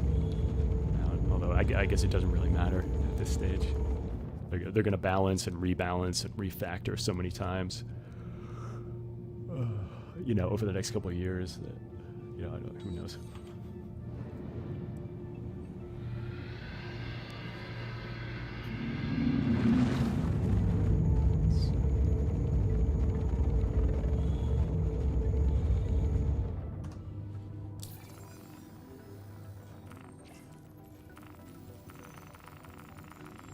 Oh yeah, let me get the podcast back. Kill. Someone shoots you, they get killed insta kill. I think if your weapons are powered on, you are warned, right? Like that kind of scenario where it should be if you lock onto somebody with weapons hot, you are in trouble. You get like 5 warning shots. Security shows up, warning shots, all kinds of stuff. There should be no ambiguity whatsoever that you're doing something that's about to cost you your life. Yes, and maybe if you get a group of like 20 of you, you surround a guy, you all shoot your 5 warning shots, maybe you get to kill them. You know, it has to be like this insanely organized, coordinated thing, whatever, right? It could theoretically be possible, but it really shouldn't be. But then the cops are after you, just like GTA 5. Sure. We've all played that. We've all taken that, just blow something up and see what happens. Yeah, like I feel the game needs that the more that you see these comments. So like that's what I took away from your videos. I think that's always been the plan. It's just we don't have it, and people are not thinking deep enough. Yeah, exactly. But I think the other side of that needs to be is without risk, there should be very little reward. So you should be able to experience the Star Citizen experience. You should be able to see a procedural planet. You should be able to mine. You should be able to cargo haul. You should be able to do missions. But the rewards in those areas and the skill level of those NPCs, all that stuff should be quite low, and the game should entice you to come out of that bubble at some point. But if you just want to RP with your friends, if you just want to get together with your 890 jump club like Joe Rune that you mentioned before, and you don't want people slamming into your ship and destroying and like breaking up that whatever you find to be fun, you need to have a place to be able to do those things. And I think that's what people get frustrated now, is the same place that you PvP is the same place that you do the non-PvP, and people are starting to get frustrated with that. They chose Stanton as the first system, right? Yeah, and that's the problem. It's okay, so we can argue that with great responsibility, blah blah blah. So you have this thing. The Stanton is quite lawless, actually. Yep. And it is brutal, and players are brutal. So it's a brutal game, and that's what people see. If they had made Terra first, and it was like locked down, that guns didn't even work, I would argue that people would be even more pissed off. Right? 100%. Because then you're not getting what Chris could just say, well, go play an Arena Commander if you want to do PvP. But then you're basically having that PvP PvE server again, and then they launch Pyro, and people just get raped all over the place, like just shot up, all kinds of stuff. People are like, whoa, this isn't what I wanted. All I want to do is see Pyro, and then people are like, get good. So I actually think that it was, as detrimental as it is, I think having Stanton first was the right idea, and still is. I think that Pyro should be next? We could argue that. It might be interesting if they had gone the other way and said, okay, we're going to give you a system that's fully lawful, like fully secure, and that way you can choose that as your starting point, and there's the wormhole into Stanton, right? Sure. And I get it. Pyro is super cool, and it's needed for Squadron 42, which makes total sense. And then again, it's coulda, woulda, shoulda, right? Like, who am I? I'm not a developer. I don't know how much money or time it takes to flesh out a system. I'm assuming it's 10 years. Hey, brother, I'll be right back. I'm gonna go AFK 1 sec. I'll be right back. We could argue that a little bit. I think Pyro is the absolute perfect next step from a not a Squadron 42 side. So look at it this way: is you do have the sort of lawless Stanton system, but when they start. This is something I'm starting to notice, is obviously since they've sold ships way longer than they expected, way longer than we expected, the ship progression tree does not work, right? The player is not progressing through the game with ships because they can literally swipe their credit card and be at the end game. That's just how it is. It is what it is. Can't do anything about it. So what CIG seems to be trying to do is inject this reputation system into the game to make up for that lack of progression, right? And the next thing that they're doing specifically for that is maintaining your reputation amongst people like the Ninetales or people like Xenothreat, things like that, right? So cultivate. Exactly. And what ends up happening is let's say a player is PvPing, let's say a player is PKing in particular, let's say they PK somebody at Port Olisar. Well, guess what? They're going to lose they're going to lose reputation with Crusader security, which means when you go into that area, no matter what, they will constantly shoot at you, whether you have a crime stat or not, and maybe you'll start gaining reputation with somebody in the Pyro system. So if you want to interact with the game in any way, well, it's going to be a lot easier for those players to do it in Pyro, and it's going to be a lot easier so they're already creating that separation, and in a logical and sensical way. Through the reputation system. So for me, I think that Pyro does make a ton of sense. But at the same coin, if they went the Terra route, that would also make sense for the same reason. If they went Terra, they would make more money. And I know that sounds like stupid to tie the game development to more money, but if they did that, let's reverse that. More people would be playing, because although I like the idea of this brutal PvP because it's risk reward, I know again equally or more people literally just want to go explore with their prospector, hit some rocks, and not be screwed over by Dark Law, who comes over, just shoots once and then waits for a reply and then just blows you up. And again, love to Dark Law or whatever. It's just a name that popped in. I know that there's lots of people that just go gank people for no reason, and they do it because they can't, because the game hasn't given them a reason not to. Yep. And everyone should be able to enjoy the game they want to. I'm not saying it's what I would choose to do, but I'm just saying that obviously the prison system is insufficient to stop people from doing it. Right? Absolutely. Anyways. Yeah, so there needs to be, with prison, more to the game than that. Right. Like, if you jump into Pyro, or you jump from Pyro to Crusader, obviously there's some bells and alerts that go off if you don't have a good reputation there, right? Your reputation should definitely precede you. That's been a thing, and this isn't something that they're injecting like it's a new idea. I mean, this is something they've talked about since the death of the spaceman. It's literally in that post. If you die, your reputation will somewhat get passed down to your next of kin, right? It's always been a thing. It's just now we're learning more about how they're implementing it into the game and how we're actually going to use it. And it's really, really exciting. And that's just something I've been thinking about Pyro and all these people that enjoy that type of gameplay. I wonder what's going to happen, though. Is Stanton going to be too difficult for them to hang out in and interact with? Probably not. But are they going to get what they want out of Pyro? I don't know. It really comes down to how are they going to entice the majority of the player base to come into those risk versus reward, those low sec areas. I'm going to say this. You're right. It's going to all be. It's just going to be up to balance. And like Tony Z has the idea of what he's trying to build is absolutely mental. It is a simulated everything. If that's the only way I can it's simulated real life. So I like the idea of it. I think the idea that you don't have to have a GM per se. The way that, let's say, another thing would be like there's an event and it comes out and it does too much, and then some GM comes in and screws with everything to balance it, to make it work the way it's intended. That's the conventional way. What they're trying to do is have the dynamic way where it's all automated. They can still, I know they still will be able to go in, but instead of saying we're going to change the value of this, they're going to go in and say this commodity just got a big dump of extra commodity, and that'll automatically drop the level.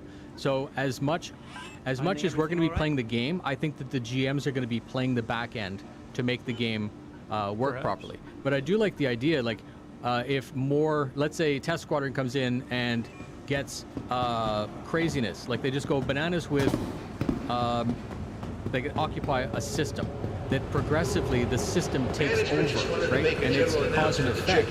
Now there's too much of something happening, so now more something happens to counter it. So it's not like the Xylo is going to come in with a snake stick and just whack it on Snake Day. It's going to be that, now it's becoming not effective, or it's not being economical to be there anymore, or we're not getting what we wanted out of this system. We need to move on. Or maybe more Vandal will show up, right? Like, it's just, the idea is so good, and it is part of the reason. So IFCS is what got me interested in it to begin with. The fact that you lose something on your ship, and it's not that the ship behaves differently, the ship flies differently because, right? Anyways, yes, Test Squadron was just that's just showing how old I am.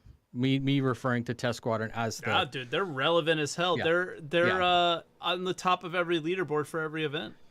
Correct. So smoke. Yeah, test squadron, whatever. So But I want to. It's good. Go ahead. Yeah, I wanted to shift a little bit to because I think we kind of got to our points there. Is you're retired now? What's that like? Yes.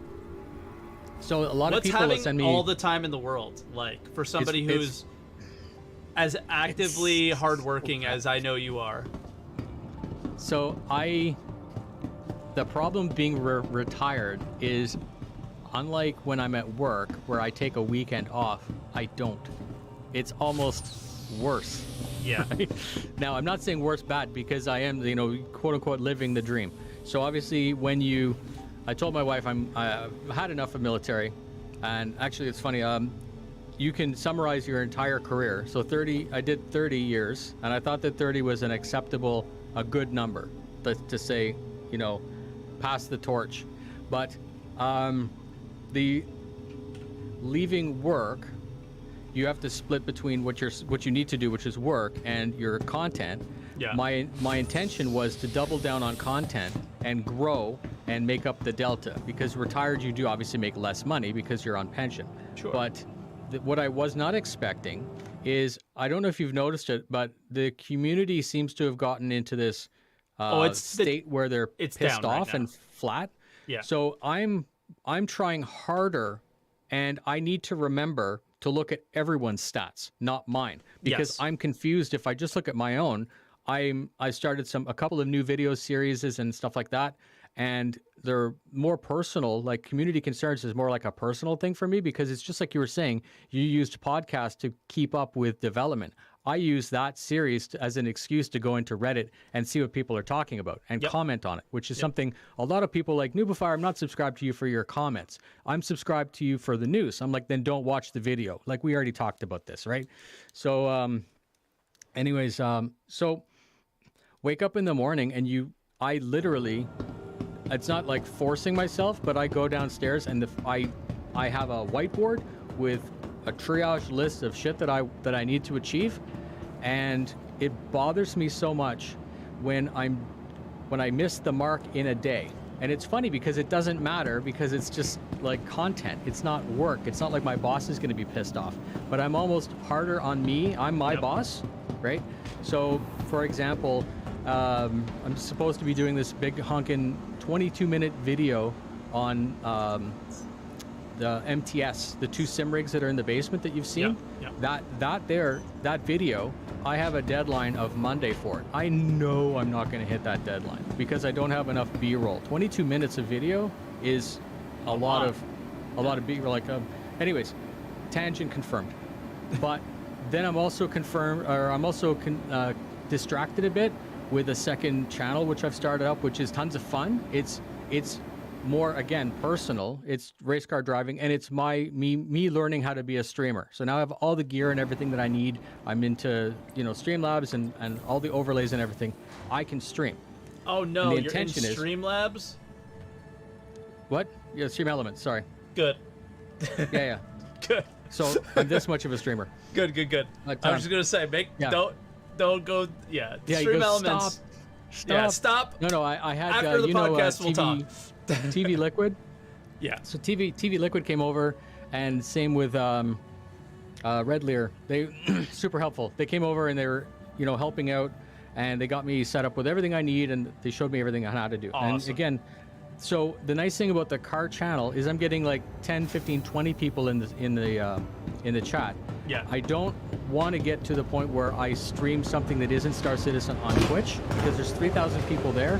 As soon as I go live, I'll probably just lose immediately, right? Because it's a waste. And I don't want to start a second Twitch channel for car for the same reason. So the nice thing about YouTube is that it's a good platform to watch videos. It's a horrible platform to watch streams. So that's For now, kind of like yeah. a little bit of a everything all buffer, a bumper. For sure. But yeah, Tuesday, Thursdays, streaming nightly, getting used to it. I'm getting good. And when I finally do start to stream on the Twitch channel, or even better, I'll probably go live on YouTube Nubifar proper, because there's 70,000 there.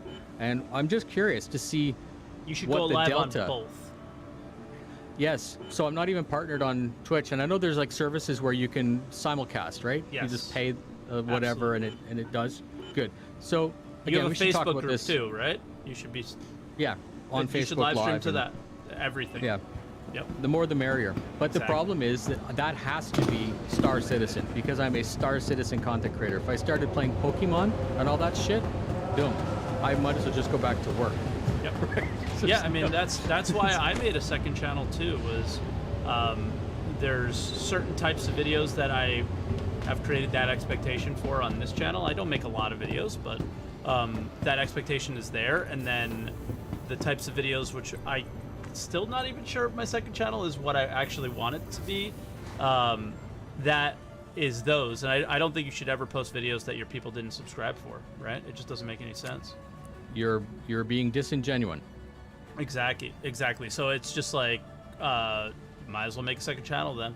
And you know, there's a lot of live streamers now, Noob, that stream on an alternate channel too. There's nothing wrong with it, you know. In the end, it's fun, you know. Just have fun with it. So what I could do though is I can go one more onion layer down from that. Yeah. Because if you measure your success by your fun, by how much you enjoy it, then second channel is 100%. If I was truly committed to being the noobifier, then what I should do is take all of my newfound spare time, because I'm not going to work, and I should double down, and I should actually make better content, wider content on YouTube. And again, 100%. this is credit where credit's due. Morphologist has figured out how to weaponize Star Citizen YouTube content. He is upbeat, his voice is good, his content is well spoken, well researched, he says what people want to hear, and he has fantastic B-roll. All of that shit takes weeks, and that's why he'll publish 1 or 2 a week, and he's doing it right though, because he's getting 400,000 views on one video 2 times a month, right? That's where content really evolves. That's when you become successful. And I'm not complaining, or I'm not saying I'm going to start trying to do that, because that's not who I am. But I can take elements of what makes that successful and add that to mine. Better B-roll, more thought. Well, I could work on a script and take a day and reread it and highlight things that may need to be fleshed out a little bit more. But then at the same time, you get into that kind of, and again, this is going to sound like I'm chirping on people, you get into that kind of, like, board gamer and morphologists are truly polar opposites in my opinion. Love both, but they do completely different ideas. But at what point, let's say I would be making a video twice as long, would that get me more views? Likely not, because I'm still the noobifier and I make short videos. So again, this is that it's not a struggle. Struggle's not the right word, but it's constant evolution in your brand, and you really have to pick and choose what you want to do and stick to it. Because if I started making super thoughtful videos, maybe that's not what people want me for. Maybe that's, you know what I mean? And they already have a person who does that, so that'll probably just backfire. Anyways, again, I think you understand exactly what I'm talking about. Yeah, except it doesn't make any sense. So what's that? That I want to make better Star Citizen videos? No, that you think that like you're letting them put you in this box when that you don't need to be in, or you're putting yourself in this box. Like, I'm thinking about the next evolution in the channel, and I'm trying to go shopping, is what I'm saying. Like, I'm trying to see what's working. If I can continue to, let me double down. Yeah. If I can continue to make exactly the videos I'm like let's say I make a mining guide, no bullshit. Sure. Right? If I can get more cinematic videos, I always try to show what I'm talking about, and that takes time. You do too. Everyone does it, right? But I'm not a streamer, so I have the luxury of time. I can go get the content that I need. I can go get the B-roll. But I may be cheap, and I may use old footage from patch 305, right? And then it doesn't jive. I don't know. I think it's not that you misunderstand. I am always trying to push my brand. Excuse me. I'm trying to push my brand, but let's say, for example, would like to improve, be a better content creator, and I can do that now that I have the time. But the point, what I was saying is, you have the car racing channel. That takes time away from what I thought I would be doing a year ago when I thought about retiring, right? Yep. Because instead of having this time to work on the next evolution of the channel, I'm actually distracted by trying to push my resources into a second channel, which is fun for me. So it's kind of selfish, but not at the same time. No, because here's the deal, is if you get so into just the Noobifier channel and making it the best possible, and that's all you do all day, because that is what you would do, your mental health would plummet the way you did that. You just wouldn't enjoy it as much. And then in turn, it wouldn't be as good, right? I've gone through those waves with my Twitch stream and my YouTube channel and all that stuff. Is you put so much time to it, it doesn't work out the way you want to, maybe, or whatever, right? And then you just stop enjoying it. You have to have one of the things that I think is the best thing about making content that you enjoy is it reminds me of this thing that you would do in poker when you were losing. If you were a poker player, this was a suggestion from a millionaire, huge poker player. When he was losing, he was going through a losing streak, he would buy something with his money. The money, because he's done well, he's successful, he has money, but that money started dipping, right? He would go out and he would buy something to remind himself that, like, why he's doing it. I'm doing well, I'm successful. Like, I'm just in this, like, crappy situation, right? So I like it.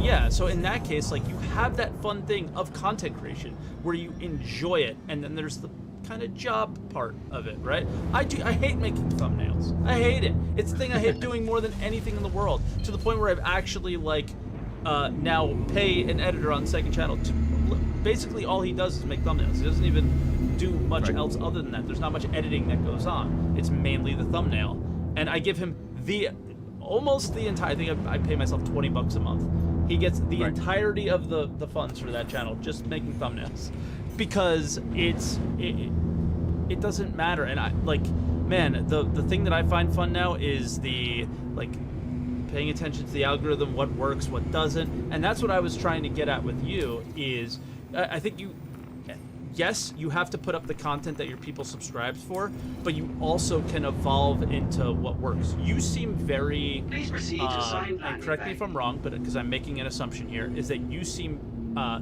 success is tied entirely to views. And for me, a lot of the time, success is tied, there's sometimes where views are completely out of your control. Did you make a thumbnail that was clicky enough? There's so many factors, right? So views on YouTube are, sometimes it just doesn't make sense. Like, my worst video gets my most views. It's a component of success. It's not success. I agree 100%. Yeah. I'd rather reach 10 people and inform them of something that they didn't know. That would be a better payoff for me than hitting 100,000 views. Because 100,000 nothings, just like subscribers, 100,000 nothings is still nothing, right? Yep. You get 10 somethings, that's worth it.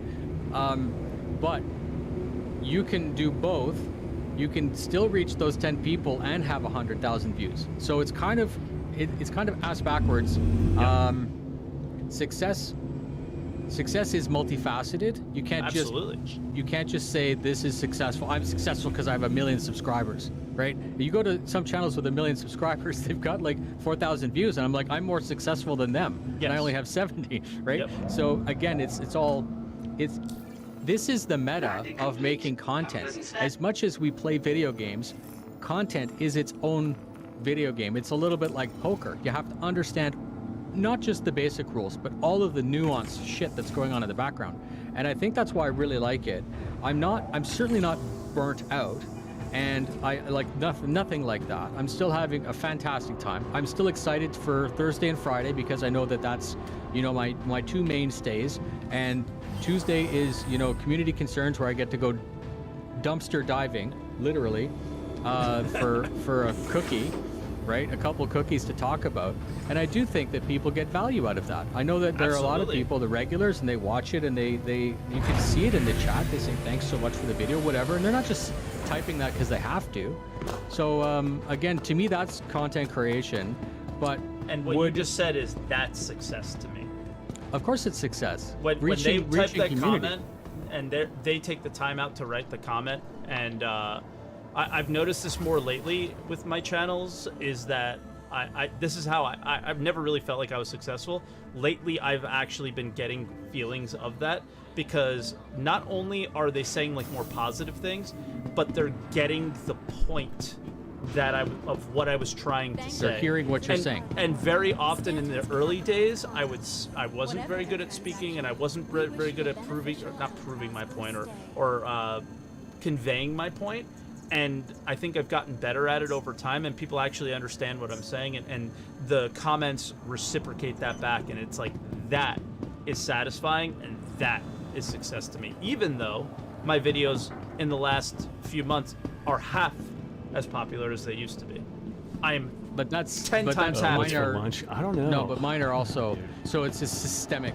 It's not isolated to your content. Yeah. It is across the board. 100%. And that's what I was saying earlier is I got that bug. when Dude, when like, people are tripping pissed off everywhere, with what you're falling down covering, bug. they don't only punish the Hopefully game, patch they that punish 317. everything to Yeah, do I with don't know, it. man. They go I've, cold turkey. I've been on this and like black bean again, burger. people do. If you want to unsubscribe because So you're I pissed off with the might- game, go yeah, I for might it. have a That is black bean really burger just 'cause that's really super good, easy. because then you won't So- see constant Star Citizen in Just your heat those YouTube up, feed. but I yeah, get it, nothing I fancy. I understand. don't think.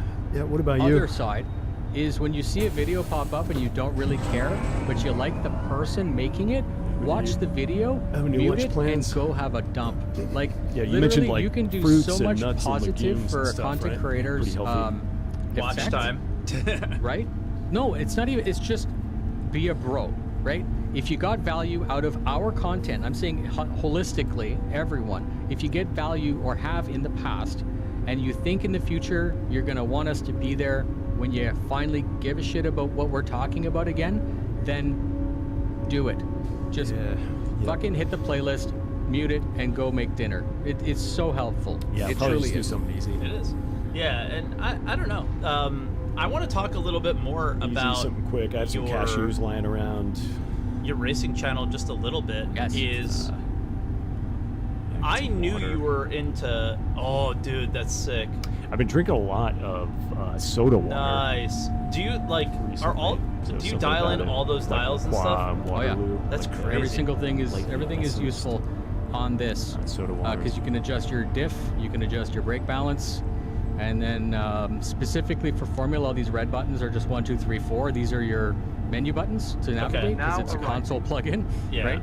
But then there's DRS and overtake, and then the P, Yeah, that sounds the good. green button on the Is far it? Nice and sound. push to talk. That's radio. Ah, For okay. Discord. No, so pit, we don't have the pit button because it's redundant. We just have it so it's auto pit because everyone's going to push the button. It doesn't do anything. That's there's cool, that. dude.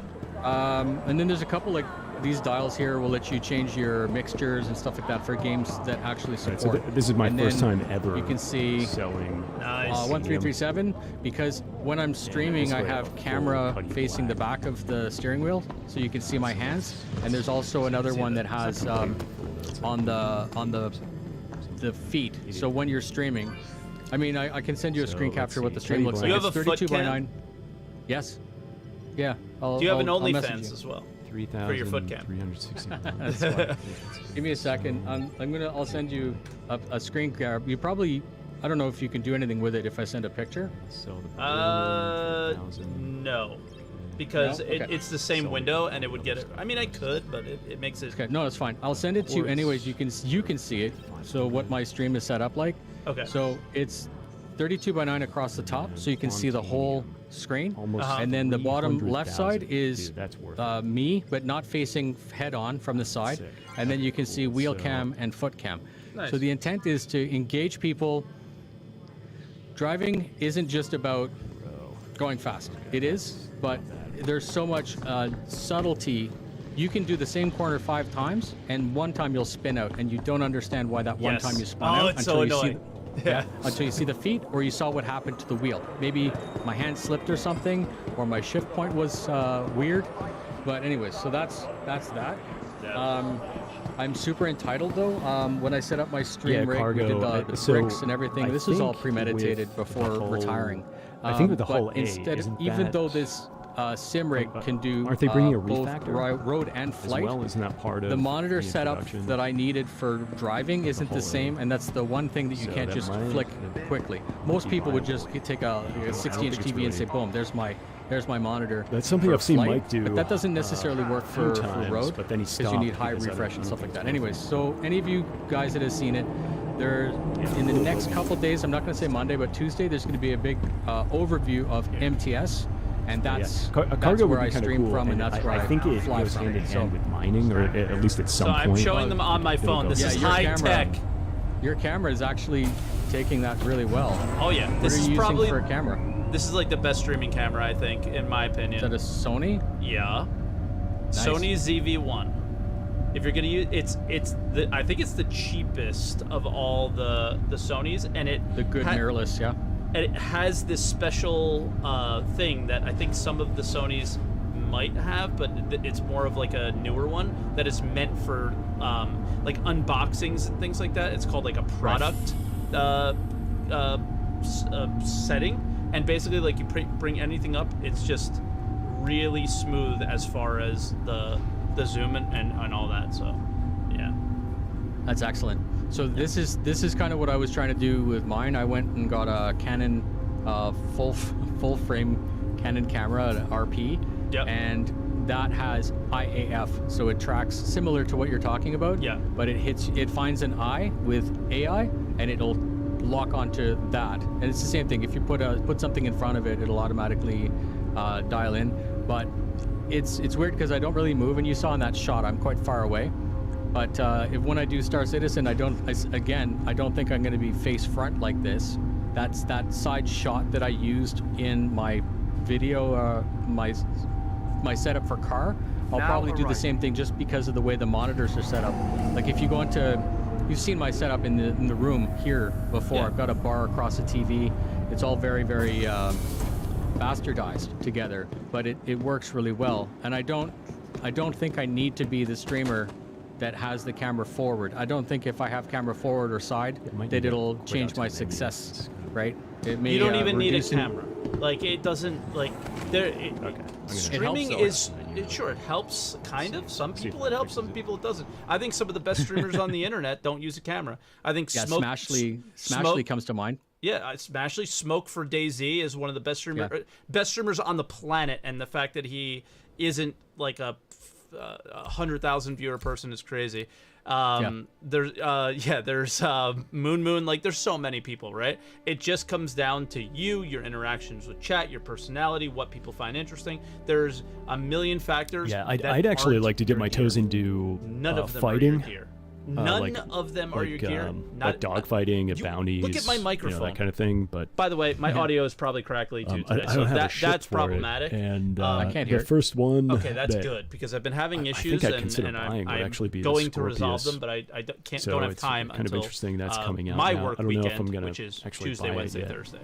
So again, I'm gonna wait to see yeah, what but they like do with the those nerf. things don't matter as much as you, the person, you, of your course. personality, all those things, right? So Yep. that's what matters. Although I did like the Ares. And I think series, you'll both the you'll find that Inferno and, really Ion. cool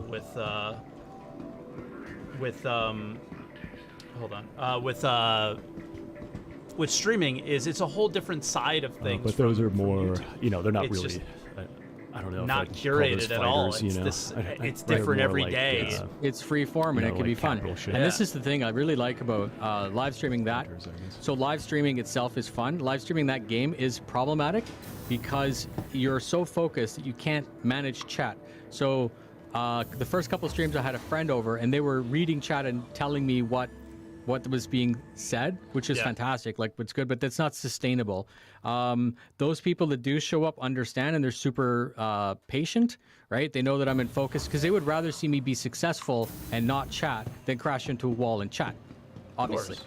So, but again, it's The opposite for my channel. They'd rather see me crash into the wall. You'd rather see you crash. But yeah, it's weird because you do like an hour and a half of practice and then qualifying, and then you crash right in the race. That completely invalidates the whole stream. So people understand and they're supportive, which is good. But the nice thing about Star Citizen is compared to that game, Star Citizen is very streamable because there's so much waiting or admin or like preparation, stuff like that, that you can do both. So as much as I've set up that setup has one main screen and then a second 32:9 up top with two 27s, like I can see stream and I can see on the top. Yeah, the main I'm doing some stuff Star in the Citizen background rig here. is a 65-inch OLED with two 27s off to the side. So trying I to still get have the my chat secondary on for my main game computer, but I also can see the stream and chat and everything off to the side, which is unconventional, but I'm unconventional. I can be okay like that, you know? So Sorry, because we're going to I'm be monitoring starting chat on my phone endurance in front of racing. me, So but I again, can that's just what put it this is right- for. This Okay. is I can put it on my the same screen thing. It next to plugs me. right in, but you can see on the top, it's all dialed in Probably make with a all of the little more buttons you need. sense. Yeah, there we And go. then everything is looks a short lot paddles better. because I also use this for drift. And the last thing you want to do is get your hands stuck inside a DD1 with 47 newtons of torque, and it just pulls your thumb off. Okay, cool. So it's legit and it's tons of fun. Nice. Good.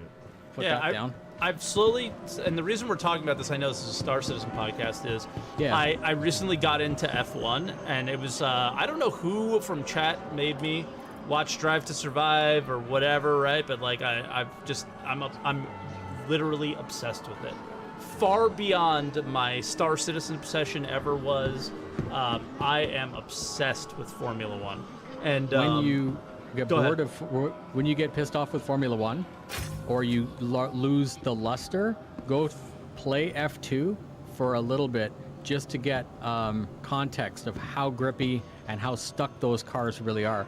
Yeah. Because those corners where you don't have to lift, you do have to lift on the F2 car.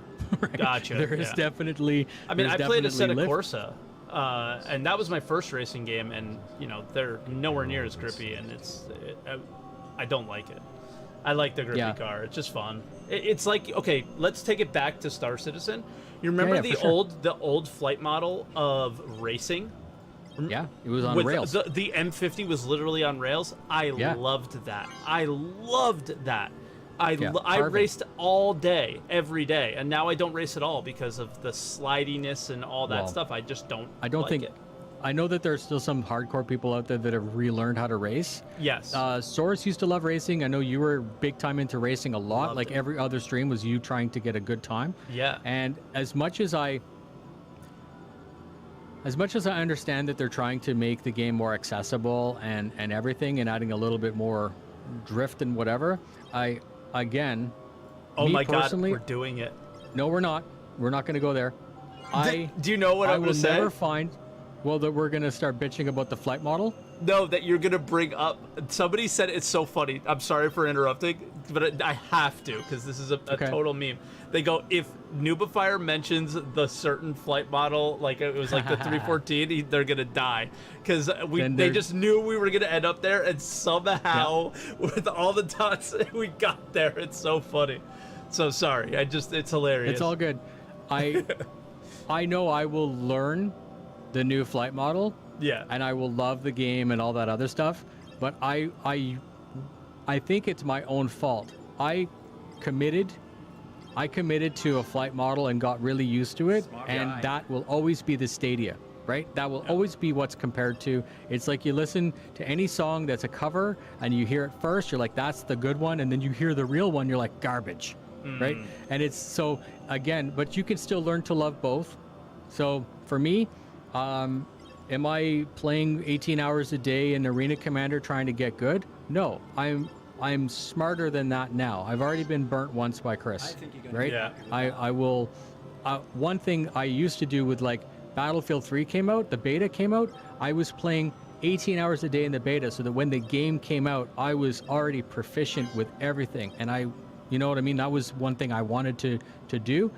I was using Arena Commander back then to learn the flight model, thinking stupidly that was going to be it. Because of course they're releasing Squadron 42 in 2016, so do why I have can't Discord? why Yeah, wouldn't yeah, it dude. be it? I Right? do. Anyways, Let me so see. again, it's the same thing with all the time there's nobody invested in there in right now. racing. Yeah, it's- You know, that's not wasted time for sorry if you, it took but me a it second to is get back to you. I'm like, kind of, right? If buying you all had this fun. stuff. If I do but it on if you- stream, it's wasted time.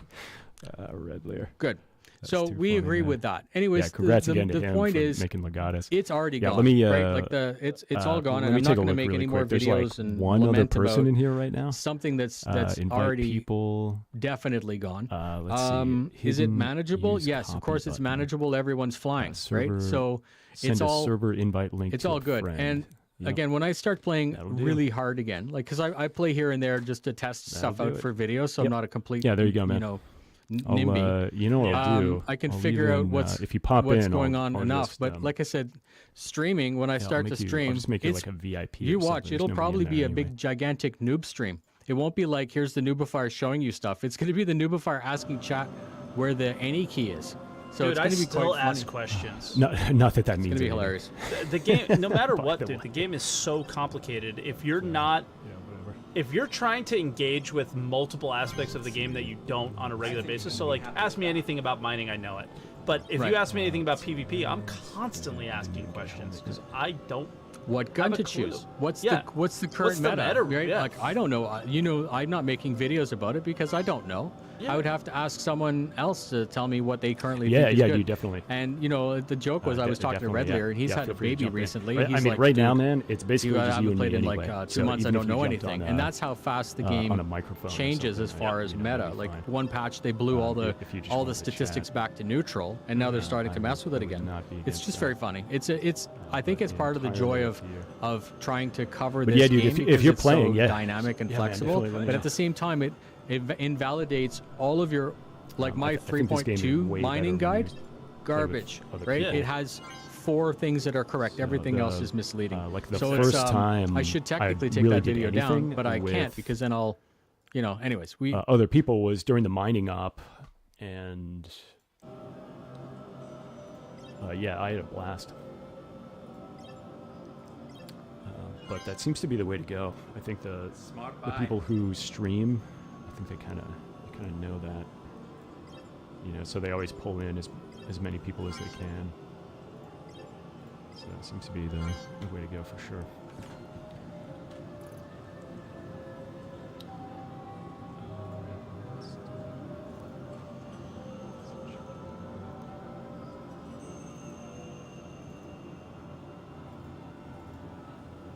Oh yeah, let me get this back on. we know as content creators why you can't.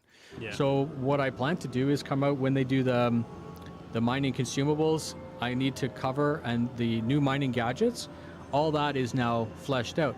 Am I going to make a video telling you which one to choose? No, I can't because I don't have that depth. I don't have the information. I would have to stream will. probably for 48 hours. I know you do. You should because that's what people want from you. Yeah. But my video on the same subject would be a joke, which is why I might do a very, very overview kind of video. But if you make one before I do, I'll reference yours in mine because that will be more information. If you want the no bullshit, what button to push, come to me. If you want to know what every single function does, you know what I mean? Like, And what I it's good. think the This is meta why- is where I'll probably go. But I may Right. not. I'm going on a cruise next week.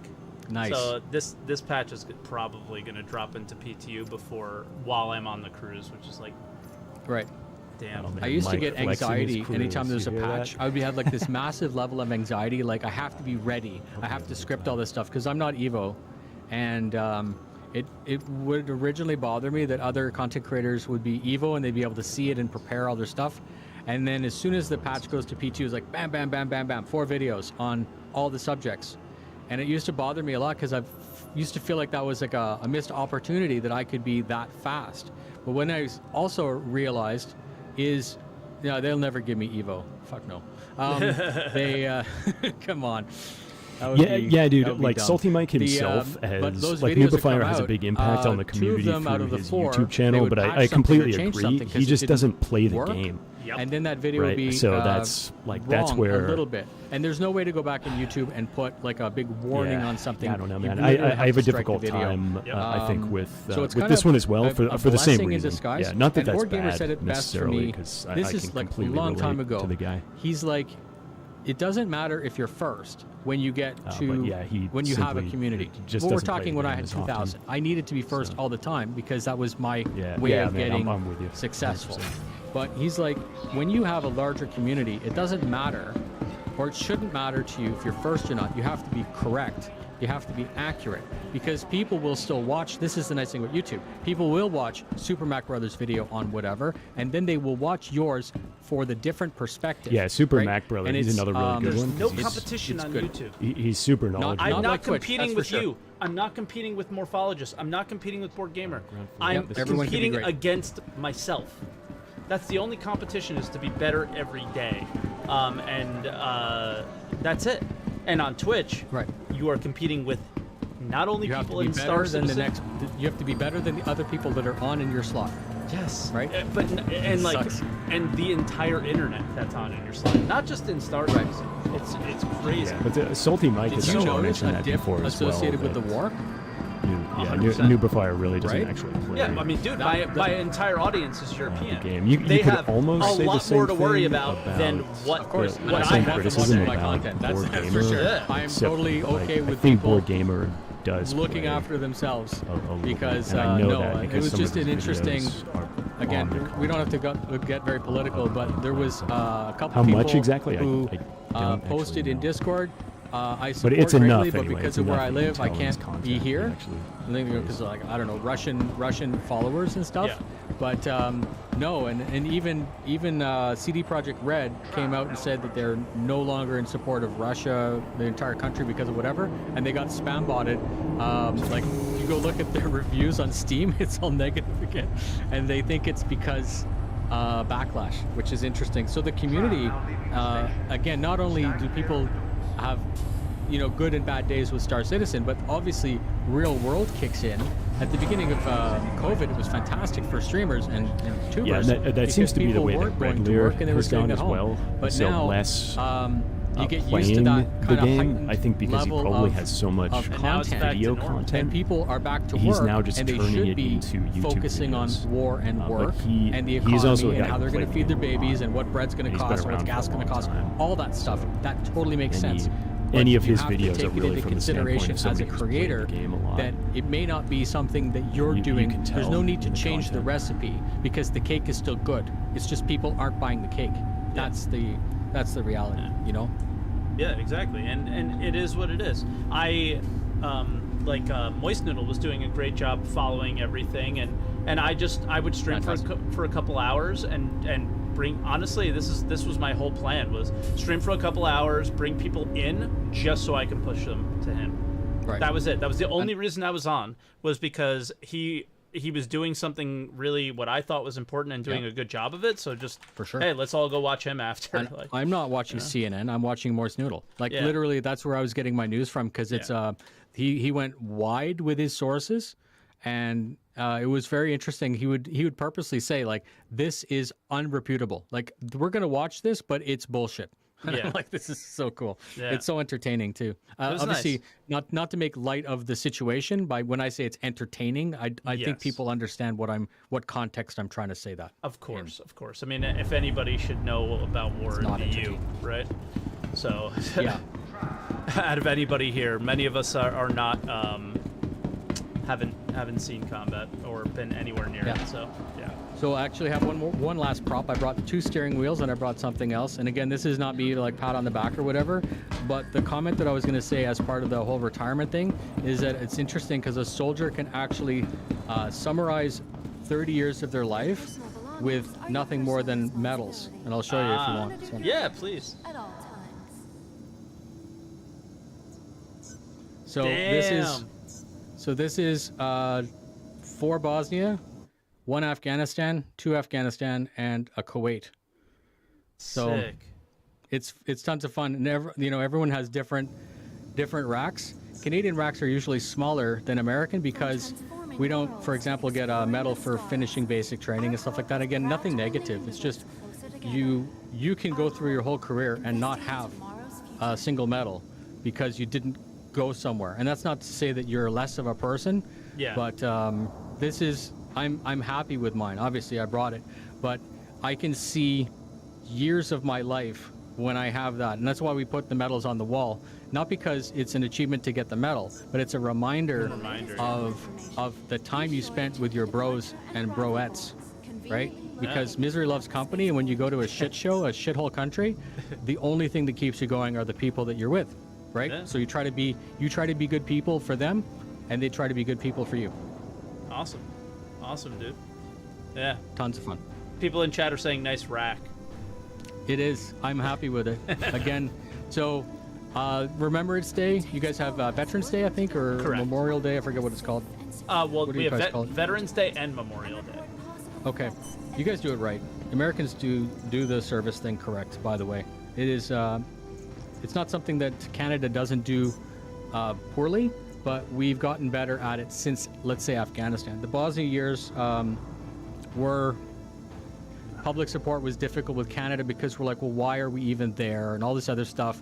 And then, of course, 9/11 happened, and all of it made sense, or it made more sense. They put it into a better light, Yeah. and Canadians started to react more American to service, and it was really nice. It was a fantastic thing. Again, there's nothing worse than feeling unsupported, but at the same time, the whole purpose of service, the whole reason that people like me do what we do is to, this is going to sound like a Hallmark card.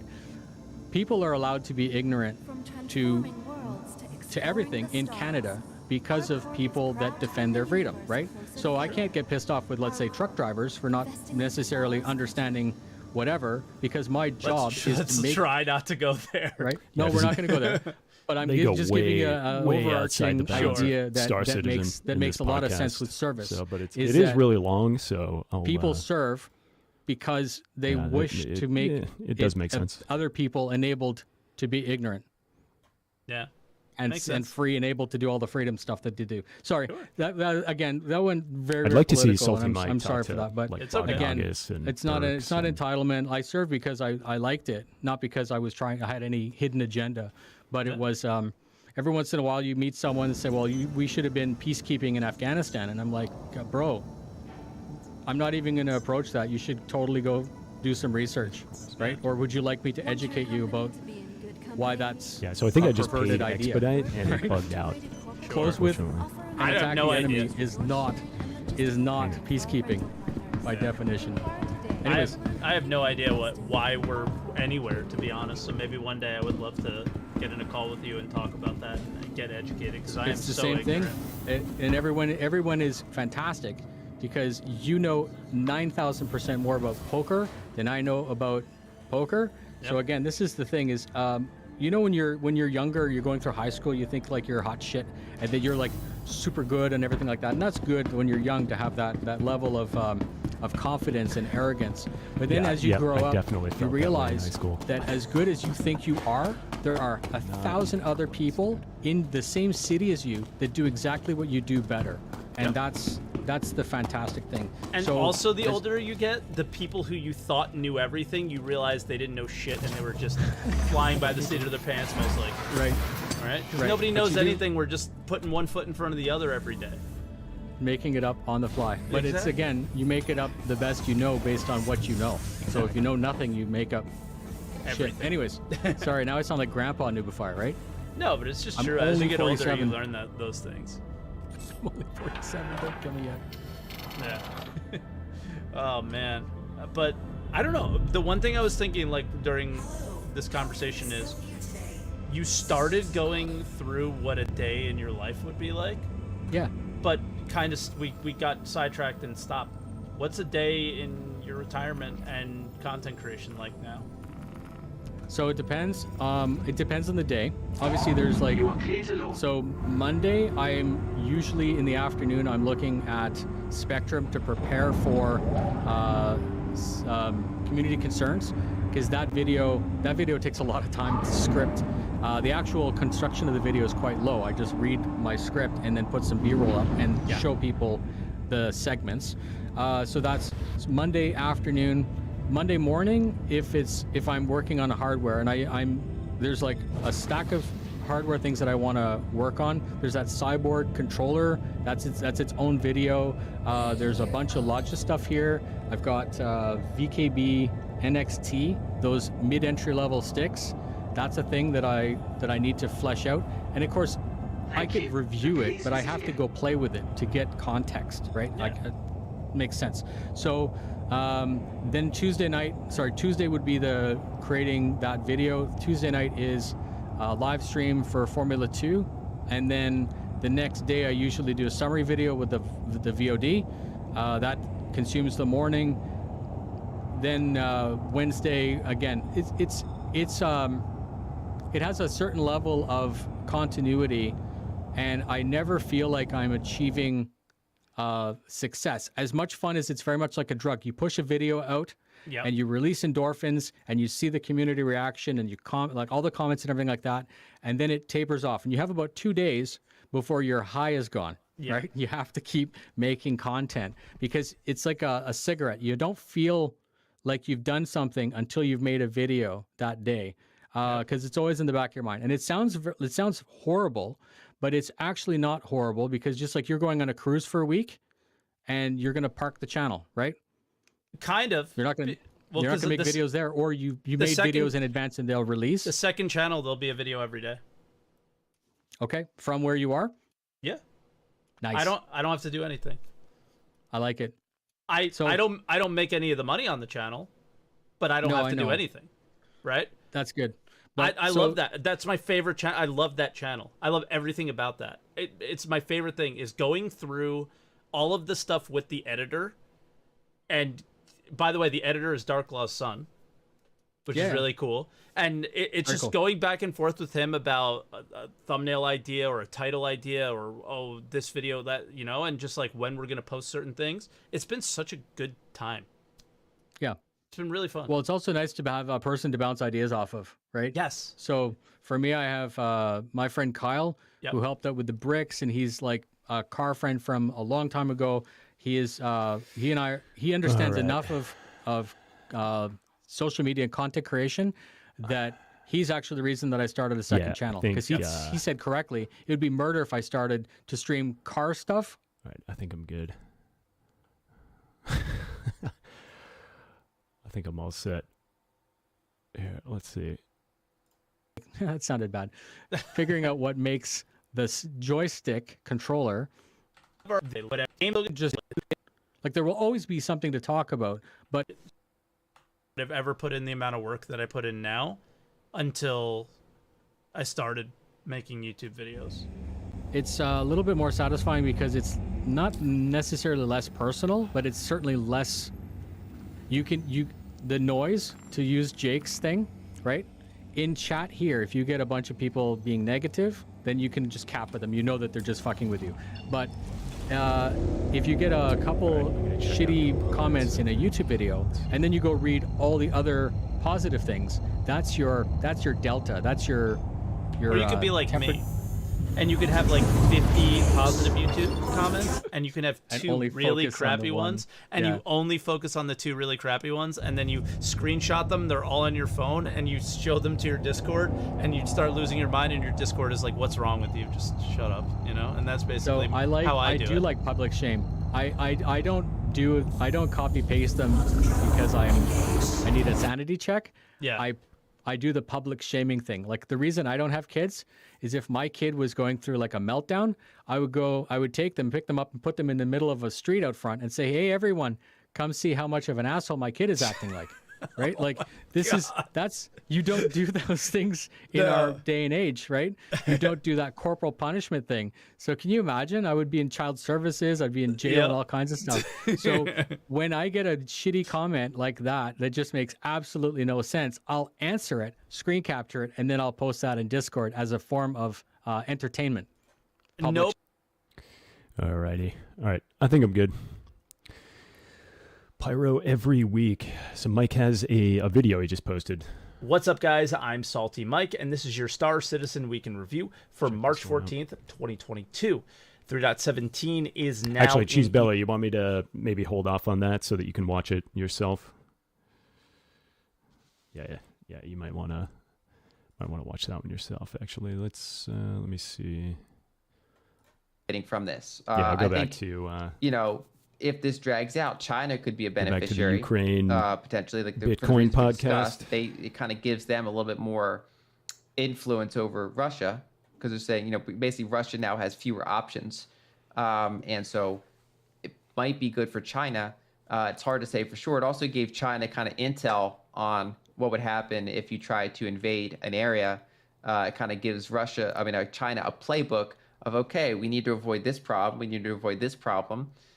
So I think they might be a beneficiary. But overall, there are people that focus on geopolitics and cultural histories, obviously a lot more than me. So for me, it looks irrational, but it doesn't look like there's any winners to me, really. Well, what about Ukraine? Does it still have any type of functioning economy? Well, the economy is so partly what we're seeing is that Russia is seizing some of their shipping assets and things like that. And so part of why wheat, for example, is so expensive is that Russia is a big wheat exporter, but so is Ukraine. And so to the extent that Russia is able to control large portions of Ukraine, I think what we're seeing is that we're kind of missing a harvest season, we're missing a planting season over there, and so that's going to affect global wheat prices and global just agricultural in general, and then obviously it's hard to function even in an inflationary economy, let alone a war economy. It's very hard to have a functioning economy. You have well over 1 million refugees spreading into the rest of Europe, and so it is hard to call that a functioning economy at this current time. And so that's obviously impacting a lot of that region, but then specifically it contributes to the commodity shortfalls that we see worldwide. And wheat prices, why are they so important? Is it because they are a benchmark for other agricultural prices, or is it just because wheat is such an important part of the production of so many food staples? Basically, so along with soybeans and rice, wheat is a huge staple for human consumption. Now we can talk about the health of eating a lot of wheat, for example, Yeah. but it is a huge source of calories for people around the world, and it's in almost everything. It's in all sorts of it's not just bread and pasta. It's an input to all sorts of kind of processed foods, all sorts of staples that they eat around the world, and so for example, Egypt gets a lot of its wheat imports from Ukraine and Russia, right? So now they have I think they put out basically a restriction on exporting some of their food staples, because now every country in the world has to reassess its food security and say, okay, are we getting enough? And because that's when you have revolutions, when you have food prices go up, that's how you get revolutions. When people can't put food on the table, that's when they just go out in the street and protest, and even willing to get violent because they kind of have nothing else to lose at that point. And so pretty much the number one kind of priority of any government in the world is making sure that people are fed and that there's no food insecurity problems, at least if it's possible. And so spiking wheat prices, in addition to being highly inflationary in general, it's also a big barometer for usually social upheaval, especially in some of the more vulnerable countries out there. And are we seeing any anecdotal evidence of that? Well, this is all happening in a number of weeks, right? So it takes time for these shortages to kick in besides just price going up. But the longer this goes, you'll see higher and higher food prices. I think the cleanest example is the Arab Spring a decade ago, right? When that was correlated, and many would argue caused or partially caused by you had a big that's when you had kind of the last spike in foodstuffs, right? So you already had simmering tensions, and it's often the case that the spike in food price is the final nail in the coffin, where they say, okay, now we're going into the streets, right? Now we're going to protest, and so we're not Kazakhstan had issues like that with energy not that long ago, right? That's was a big contributor to what sparked their protests, and so this whole kind of wheat shortage or wheat price spikes are just kind of kicking in now. But essentially, the longer they go, as we go out more weeks and more months, that could trigger protests, revolutions around the world, as well as just suffering. Even if there's no major social upheaval in certain countries, just the poorest people have trouble affording food.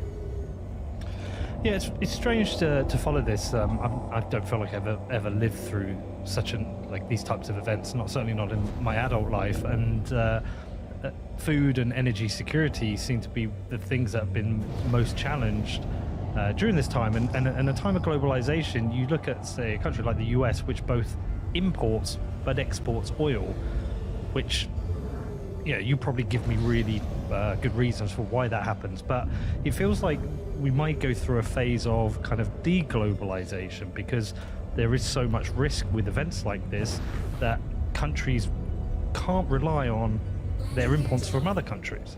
Yeah, so to your prior question, so there are different types of oil. We often think of it as just oil, but there's actually multiple types of oil, and there are refineries that are designed to work with certain types of oil. So you can have funny situations where you have to both import and export, right? So you might have to import a certain type of oil, and even if you produce oil domestically, it might not be the same type as your own refineries are geared towards. So as we talked about, this infrastructure takes years to build, and it's kind of designed with pretty long life cycles, decades. And so that's not something that just turns overnight. And so the United States, for example, is designed to refine, we have a lot of refineries, for example, that work with Middle Eastern oil, as an example.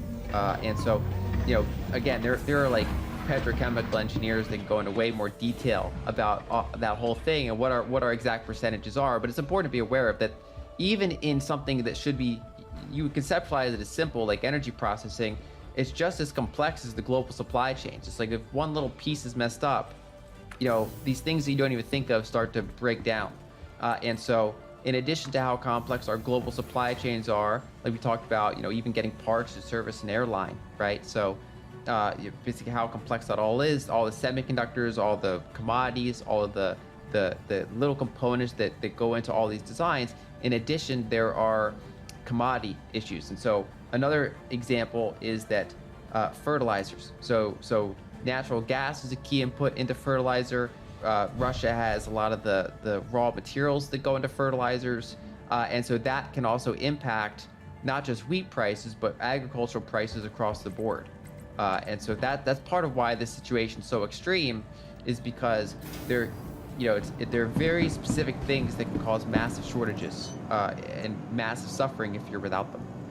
Okay, let's talk a little bit more now about what's happening to more of the Western world. We've talked about petrol, diesel prices up in the UK, gas prices here up in the US, commodity prices are up.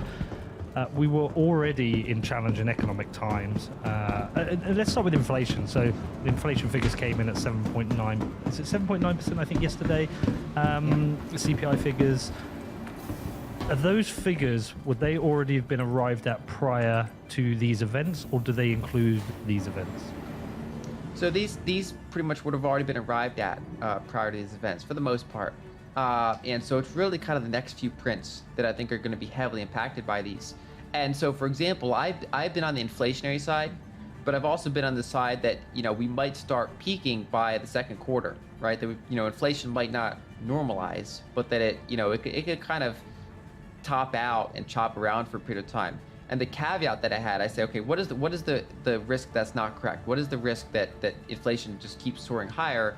And it would be some sort of energy shortage, some sort of key thing like that. And so this war as a catalyst certainly adds fuel to the inflationary fire, right? So we already had inflation from money printing, from other shortages going into this.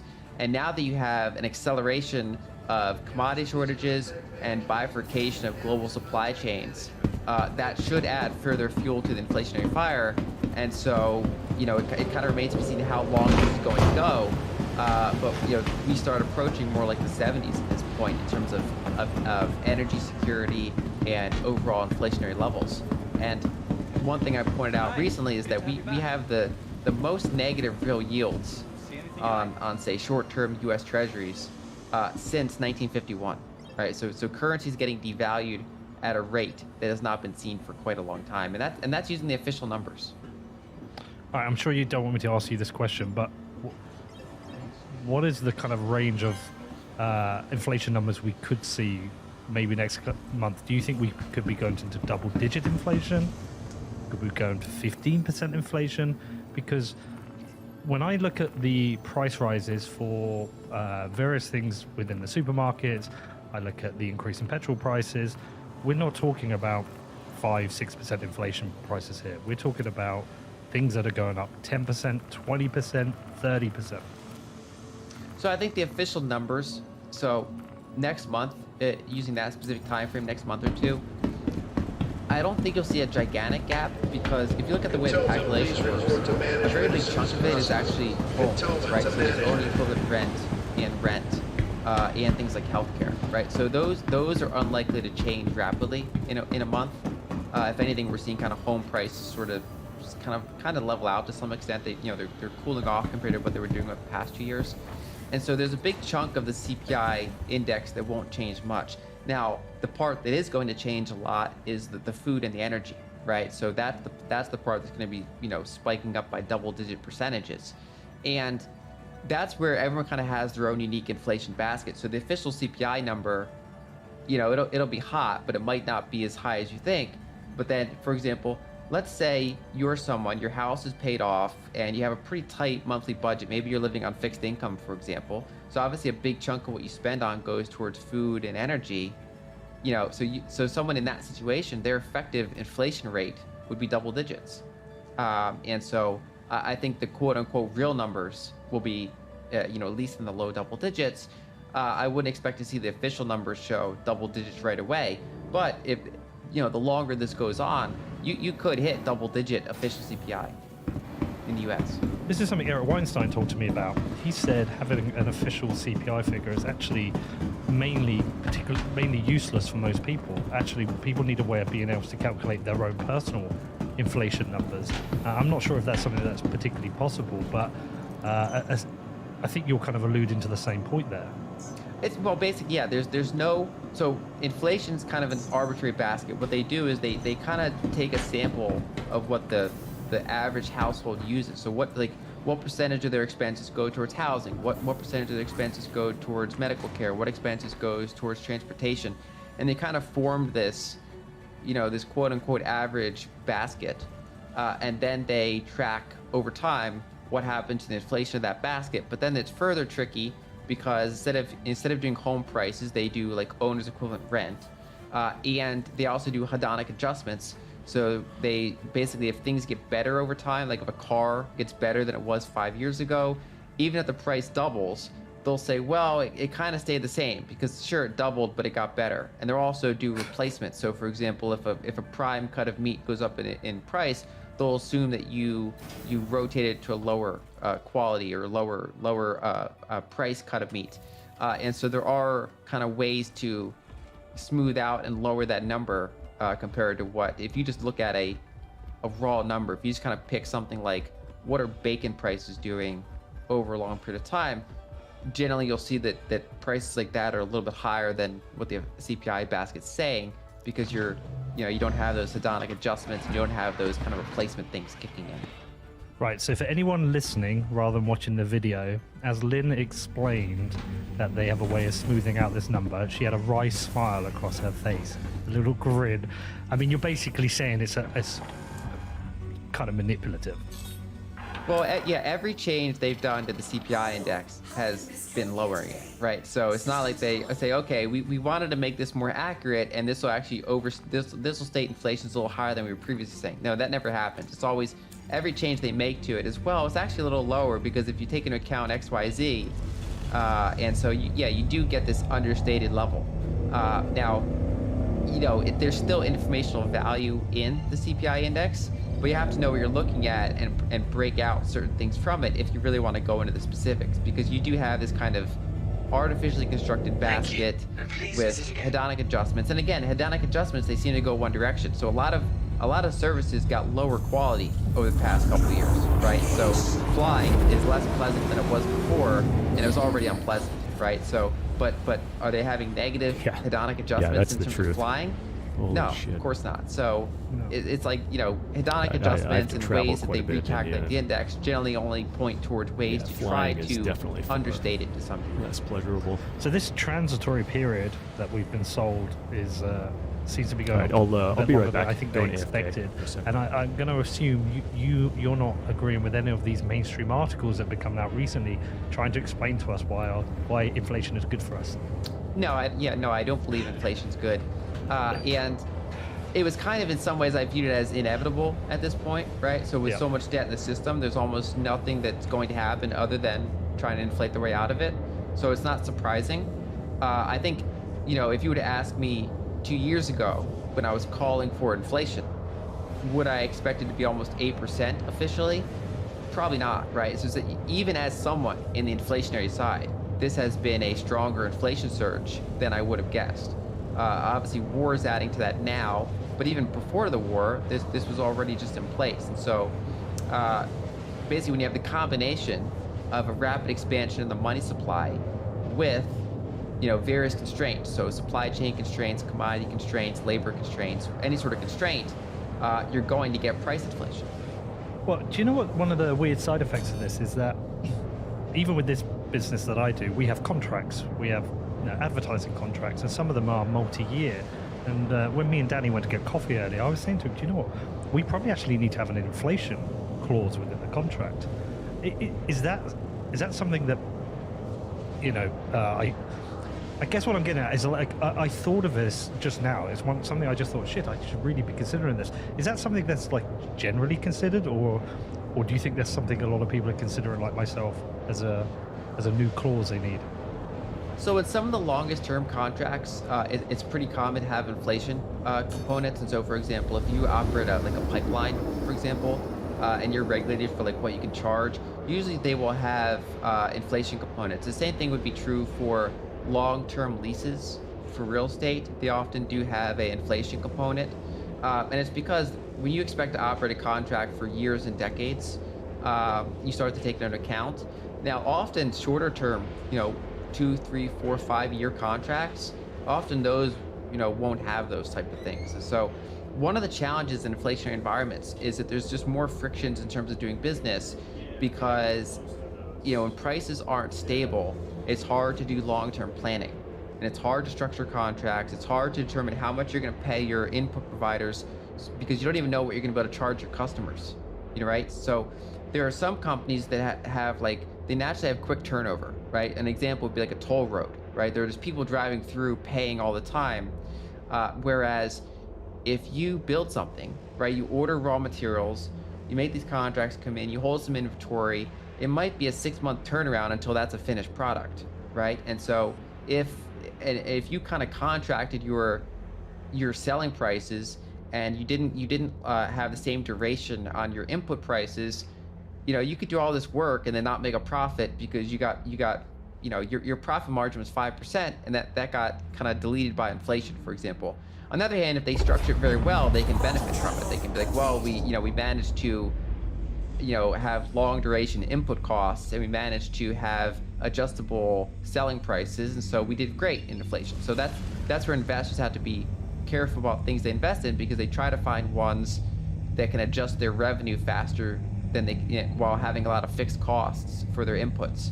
And so, but just in general, from an economic standpoint, it's a more challenging operating environment for most types of companies when you have unclear inflation and pretty high inflation. And what are the wider economic risks right now? I was speaking with Nick Carter the other day, and he said humans flourish at a time of low commodity prices. With high commodity prices, this brings a lot of economic risk into the system. What are the kind of like more second order effects that maybe someone like I might not consider, or somebody listening to the show might not consider? Well, one would be the risks of political upheaval, right? As we talked about, when people, especially in developing countries, but this also can impact developed countries. So they take generally different forms. So if you're a presidential administration in a developed country and you have high inflation, you're much less likely to win re-election. And if it's in developing countries, you're more likely to have just outright protest and revolution. Another thing is that it can contribute to a recession, because people have to spend more of their money on gasoline, on electricity, on food, and then therefore they can buy fewer iPhones. So they delay their phone upgrade cycle. They delay other purchases.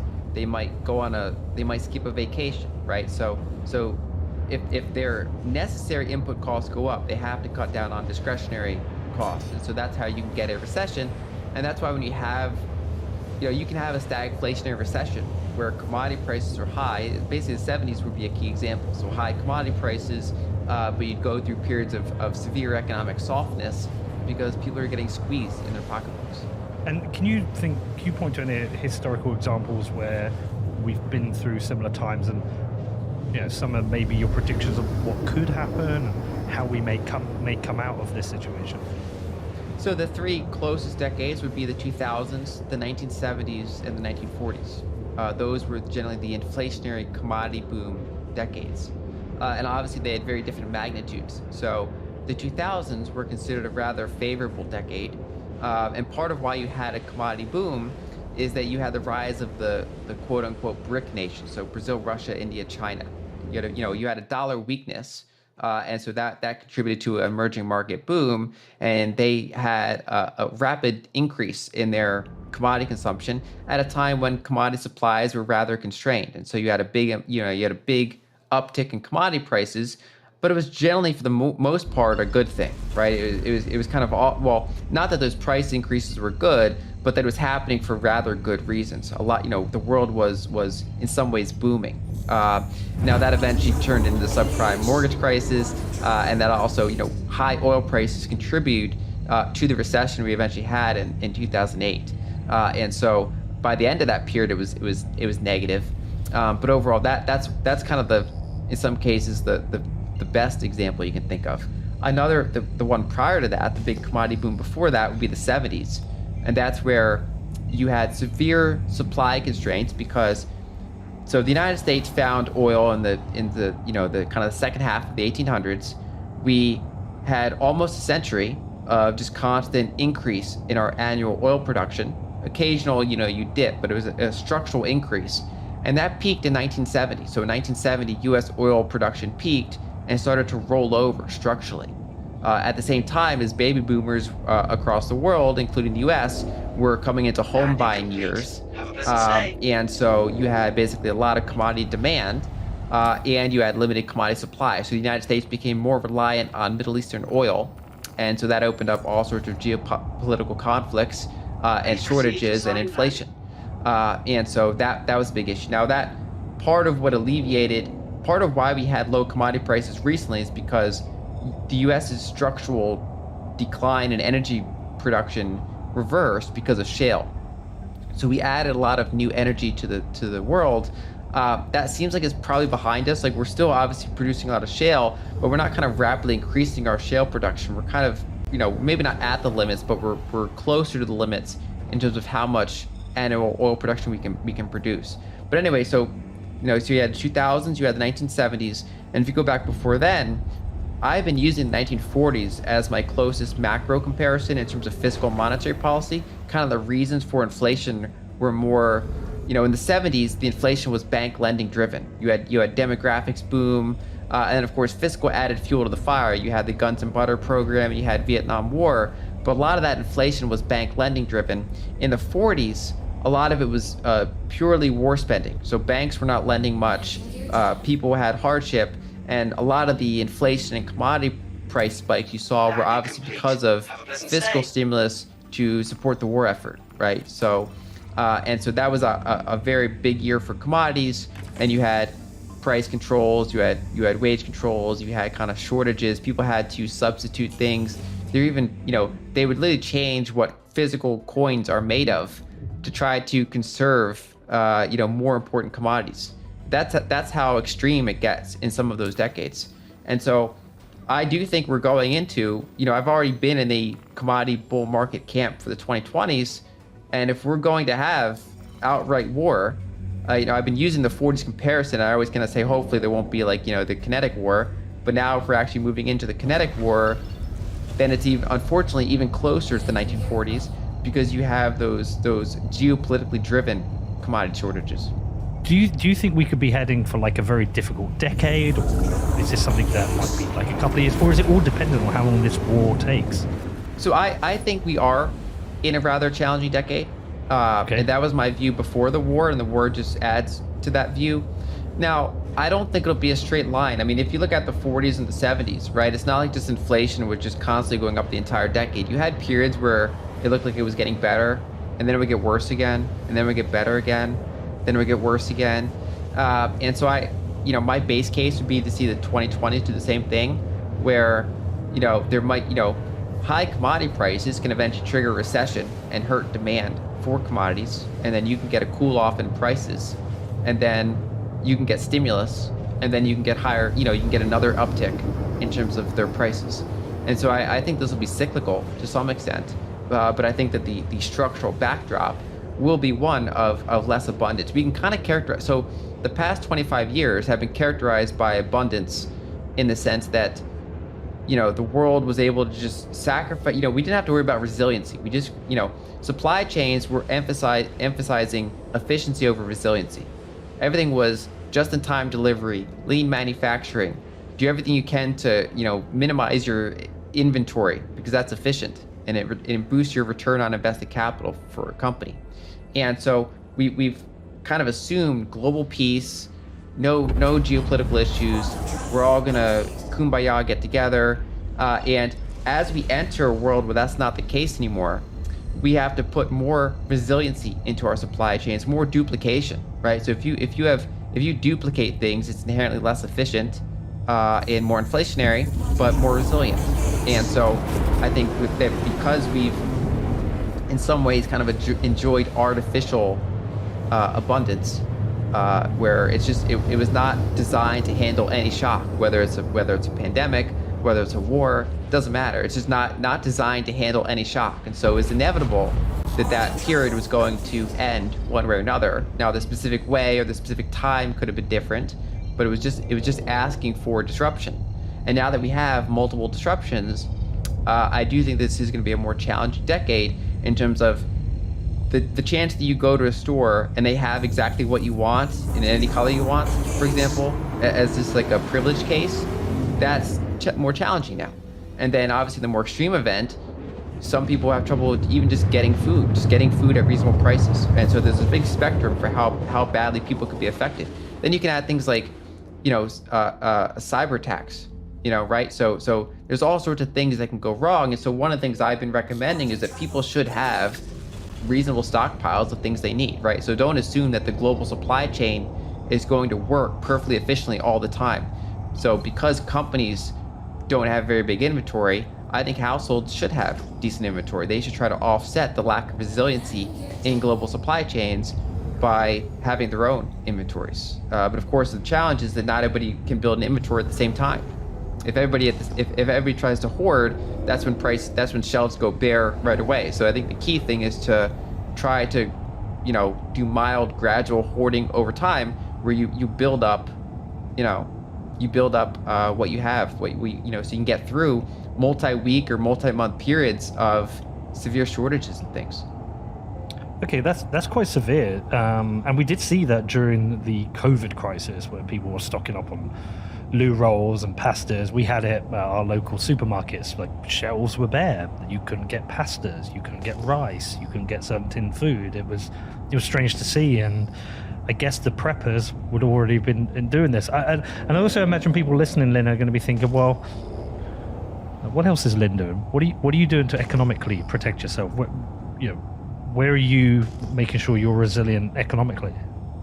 Well, yeah, one is making sure you have all these inventories, because even the best case, the less dramatic case, is just that if you have paper towels and non-perishable foods, what are the chances that the price of those things are going to go down in the next couple years, right? So it's a better inflation adjusting cash than cash. So that's if you just never need to rely on the stockpiles, there's that. And of course, the worst case scenario is it keeps you more comfortable and safe during more severe periods. So there's that. And then two, for investments, just being diversified and having things that benefit from inflation and that protect you from inflation. So for example, if you're worried about energy prices, you can own energy companies. If you're worried about, commodity prices, you can have commodity companies. You can have, things like gold and Bitcoin to protect you from devaluing fiat currencies. And there are multiple ways to play it depending on how much volatility and how much diversification or concentration someone wants in their portfolio. But I think the emphasis is on being defensive, being diversified, and being resilient against an inflationary decade. Even though, there will be periods of time where some of those inflation hedges are overdone, right? So everybody rush out and buy energy stocks, and then maybe you get some sort of de-escalation of the conflict, and you go through a year where those investments don't work out well, but then, like I said, you could have fiscal stimulus and you kind of come out the other side even higher prices. And so it won't be a straight line, but I generally still prefer inflationary types of assets. Right. Okay. All right. Last thing I wanted to ask you about, with the great cancelling of Russia, treasury bills are no longer risk-free. Ownership is no longer risk-free. If you are on the wrong side of the US government, they can cancel you, which also feels like a kind of geopolitical mistake. We talked before about currency wars. It feels like we're heading into a system of kind of three, like the system that's kind of going to split into three. The dollar will still exist as a reserve currency. We will see growth of the digital renminbi, and hopefully and something I've obviously bet on is that Bitcoin is the lifeboat that a lot of people consider that they might use because they don't want to be stuck in one particular system. They want maybe a permissionless system. How are you kind of looking at this? Yeah, so I think that these events accelerate a multipolar reserve system. So I think that there were already signs of that happening. So Russia, for example, was already starting to price its energy in more than one currency. We were seeing kind of more trade between India and Russia and China and Russia. And even like Russia and Europe, which, some of that was getting euro denominated. More of their trade was euro denominated, and obviously this accelerates it, where every country, especially ones that are not particularly friendly to the West, is probably reevaluating their reserve practices. The Wall Street Journal ran a piece called "If Russian reserves aren't really money, then the world's in for a shock," right? So, in addition to the fact that T-bills and Eurobonds and all these things, in addition to the fact that they pay interest rates that are well below the inflation rate, so they're undesirable as a long-term store of value. Now they can also be censored, and they always could be. And it's just now that there's more awareness that those tools are willing to be used, and you could even do things like selective defaults. You could do things like freezing reserves, and so in theory that increases the desirability of reserves that can't be canceled. And so the knee-jerk one is gold, because that's the one that central banks already own. It's already big and liquid, something like $12 trillion estimated market, less volatile. And so that, for example, the biggest chunk of Russian reserves that are not frozen are their gold reserves. And so you look around at the countries and think like, if I was running a country, I would think like, why don't we have more gold than we have now, right? Compared to what we have in terms of dollars or euros and things like that. So that's number one. And then yes, the longer you look out in the future, the more attractive Bitcoin arguably becomes as a reserve asset. So right now, at less than $1 trillion market cap and as a rather volatile asset, it is challenging for them to put that into their reserves in very large amounts. I mean, you can have obviously smaller countries or smaller allocations to it. I think it shows up first in things like sovereign wealth funds, because if you define something as an investment, you get away with more volatility than if you define something as a reserve. So kind of by their nature, central bank reserves are supposed to be very conservative. So things like currencies or gold, whereas sovereign wealth funds are, they buy things like equities. Even some central banks buy equities, but for the most part, you see equities focused in sovereign wealth funds. And so Bitcoin can start there. Basically companies can buy Bitcoin related investments, or they can buy Bitcoin, so these sovereign wealth funds. And then the bigger that Bitcoin gets, the more widely held it is, the more liquidity that there is, the less volatility that there is, the more central banks could start looking at that as a viable neutral reserve asset, because it kind of fixes two things for them. One, they have an asset that can't be frozen by a unilateral third party, and two, they also can go around sanctions and they can have kind of permissionless payments, and so that is something that you'd think would become more attractive to countries around the world. All right, Lynn, thank you for this. You're the smartest person I know. Every time I get to ask you these questions, they directly impact the things I do. Anyone listening, if you've not yet signed up to Lynn's newsletter, go to our website. Is it still $199? It is, yes. It's not inflation adjusted? No, but I will say the one thing, when I set the original price, I was originally going to put it at 149, but because I was expecting inflation, I was like, let me just put a couple years of forward inflation component in. So that's one reason I've not raised prices, is because I priced it in such a way that I was fine with the current number.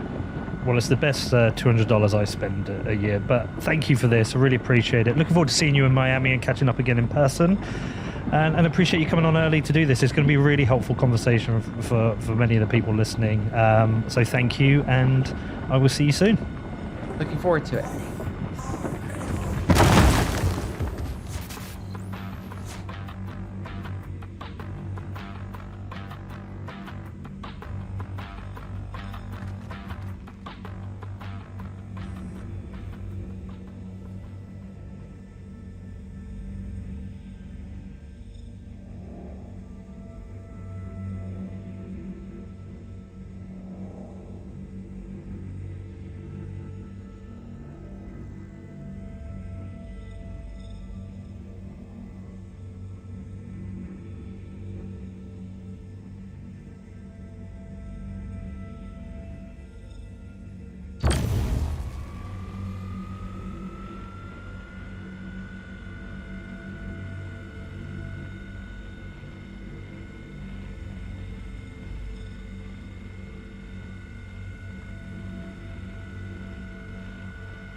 Not bad.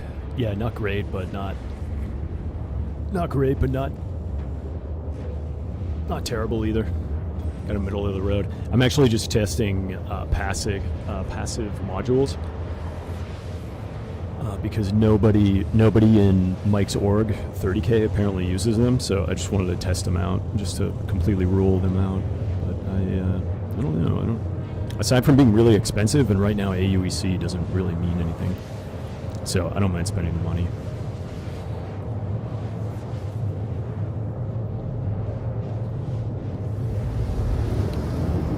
And they never wear out, right? So, I mean, over a long enough timeline, I don't think it would necessarily save you money because they're like 10 times as expensive, but it's probably about even. I don't know how common pirating is.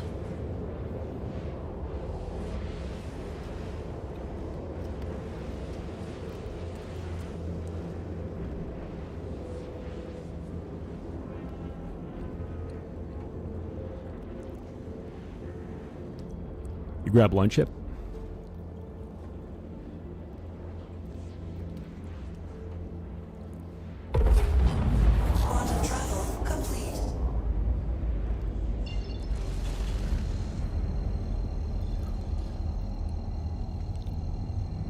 Yeah, I got some cashews, but I'll probably peace out in a minute.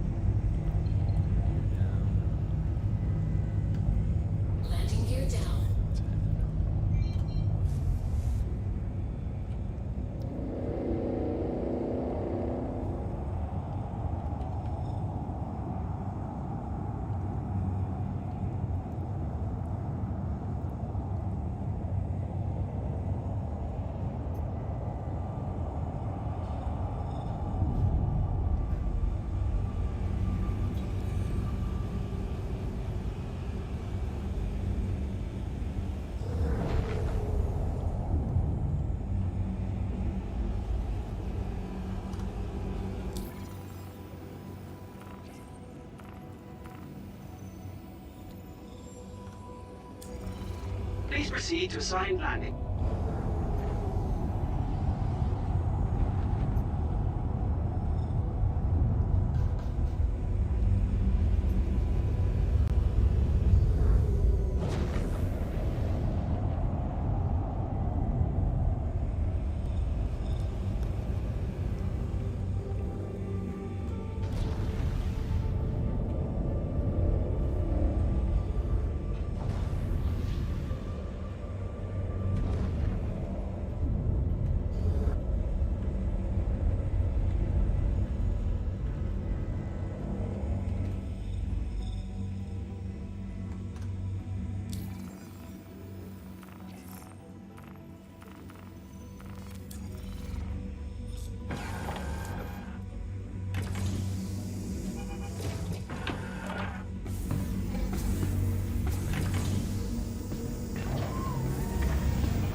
Good to have you back.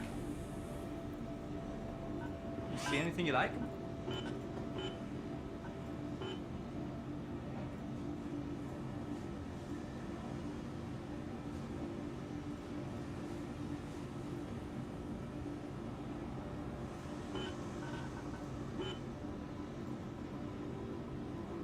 Finding everything all right?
Thing was. It couldn't possibly have outlived Hitler anyway, right? Like the Nazi Party might have still been something, but you know what? The Americans saved the Nazi Party and called them the Galen Organization and put them to work fighting the Soviets under the CIA in the Cold War. So it ain't like they were completely obliterated anyway, right? They just all got new jobs. And I guess based on this and studying history, you would have some concern that the current conflict escalates again based on poor decision making. I gotta tell you, man, I think I do see a lot of just childishness. You know, like we talked about Neville Chamberlain having his own little nervous breakdown and calling this terrible shot. I think we see a lot of that. Skipping way ahead in our story here. Joe Biden held, this is what they call it, he held the Ukraine brief when he was the vice president under Barack Obama. That meant he was in charge of Ukraine policy. Well, he was in on the coup, and we know he was because we got Robert Kagan's wife, Victoria Nuland, the Assistant Secretary of State for European Affairs, on the phone saying, I just talked to Jake Sullivan, and he said the vice president's willing, and we're gonna get Biden on the phone on a conference call with the participants in the overthrow here to give them an attaboy and make sure that the deets stick. So she's really running Biden's errand as she's plotting the coup d'etat with Jeffrey Pyatt on the phone. Caught red-handed. 2 weeks before the coup, they did it anyway. Back to the point, though. I think Joe Biden can ever admit that, even, I guess, to his homeboys at the table. Like, late at night. Hey, this is like a little bit our fault, right? Like, we kind of pushed it. They're never gonna do that. You know, Condoleezza Rice is on TV saying, I think Vladimir Putin might be mentally ill now. Oh, he's mentally ill, huh? He woke up on the wrong side of the bed in the morning, did he? He's got a personal problem. South Park, it was funny, but they say, oh, well, he's 55 and his Johnson doesn't work quite as well as it used to. So now he's trying to recreate his youth from the 1980s and start the Cold War back up. It's a funny joke, but that's not what's going on here. It's not a Cold War. These people have said, well, sure, it is a Cold War, but it sure doesn't have to be. But, I mean, to cut right to the chase, the Russians have said in the most plain Russian over and over for 2 decades running and a half that we have some serious security concerns. You guys keep expanding your military alliance and you keep telling us not to mind, but we can't help but notice that your military alliance is getting right up into our front yard here. And we have these security concerns. We'd like to be taken seriously, please. And they've been saying this and saying this and saying this. And you look at Putin's declaration of war, you know, on CNN, they play it on mute in the background while they talk over it. And he just looks mad. But, I mean, again, with the Hitler at the podium ranting thing, why not go ahead and give us the subtitles and tell us what he's saying, man? It's a secret. Remember after September 11th? Well, I don't know if they did this over there where you're from. Here, after September 11th, bin Laden put out his letter to America. And they wouldn't play it. They wouldn't print it in the newspaper and show the American people what it said, because it has secret messages in it that'll activate his sleeper cells and make them kill you and your mama. And so we can't let the American people even hear Osama bin Laden one time say, here's my list of grievances. Bill Clinton's killing Iraqis from bases in Saudi, and it's making me ornery. Do you understand? I mean, I just said that to you and you're like, yeah, that makes sense. Yeah, that's what the average person would have made sense too. Like, we all hate Bill Clinton. You're telling me you hate Bill Clinton? That's why he knocked the towers down? That's pretty drastic, but we could understand hating Bill Clinton. You know? So they wouldn't let us know. Same thing here. Here's pictures of Vladimir Putin looking like a real tough guy, or a real Bond villain, or a real psycho madman, or a really cranky guy. Read the text of the thing. He goes, you know what? We're really concerned that if you put these missiles here, that their flight time to Moscow would only be 8.5 minutes. So you see, I mean, does that sound like irrational raving? Or it sounds like a guy who's concerned about possible missile installations. And people say that that's just, you know, like a red herring, like he's just bringing that up as an excuse. But again, they've been saying the same thing for 20 years. That you guys are really pushing your luck with this whole military alliance. Well, there was an agreement not to move east. And let me go back to the history in 1 second, but let me make one more sort of metaphysical point before I do first. You hear this all the time. Well, how come Ukraine doesn't have the right to join whatever military alliance they want? You hear that every day, all day. Well, just think about that. Is that really true? Does anyone think for a minute that Canada and Mexico have the right to join into a military alliance with Russia and China? Or is that absolutely preposterous? And that, in fact, America would do a regime change in Mexico City or Ottawa in about a day and a half if they even began to consider it. You know, let the Chinese arm up the Mexicans, build military bases, build naval bases in Mexico, threaten San Diego. America would go to nuclear war with China for even trying it. And you know it, and everybody listening to this show right now knows it. Well, there's history in this. Of course. We wouldn't let them put missiles in Cuba.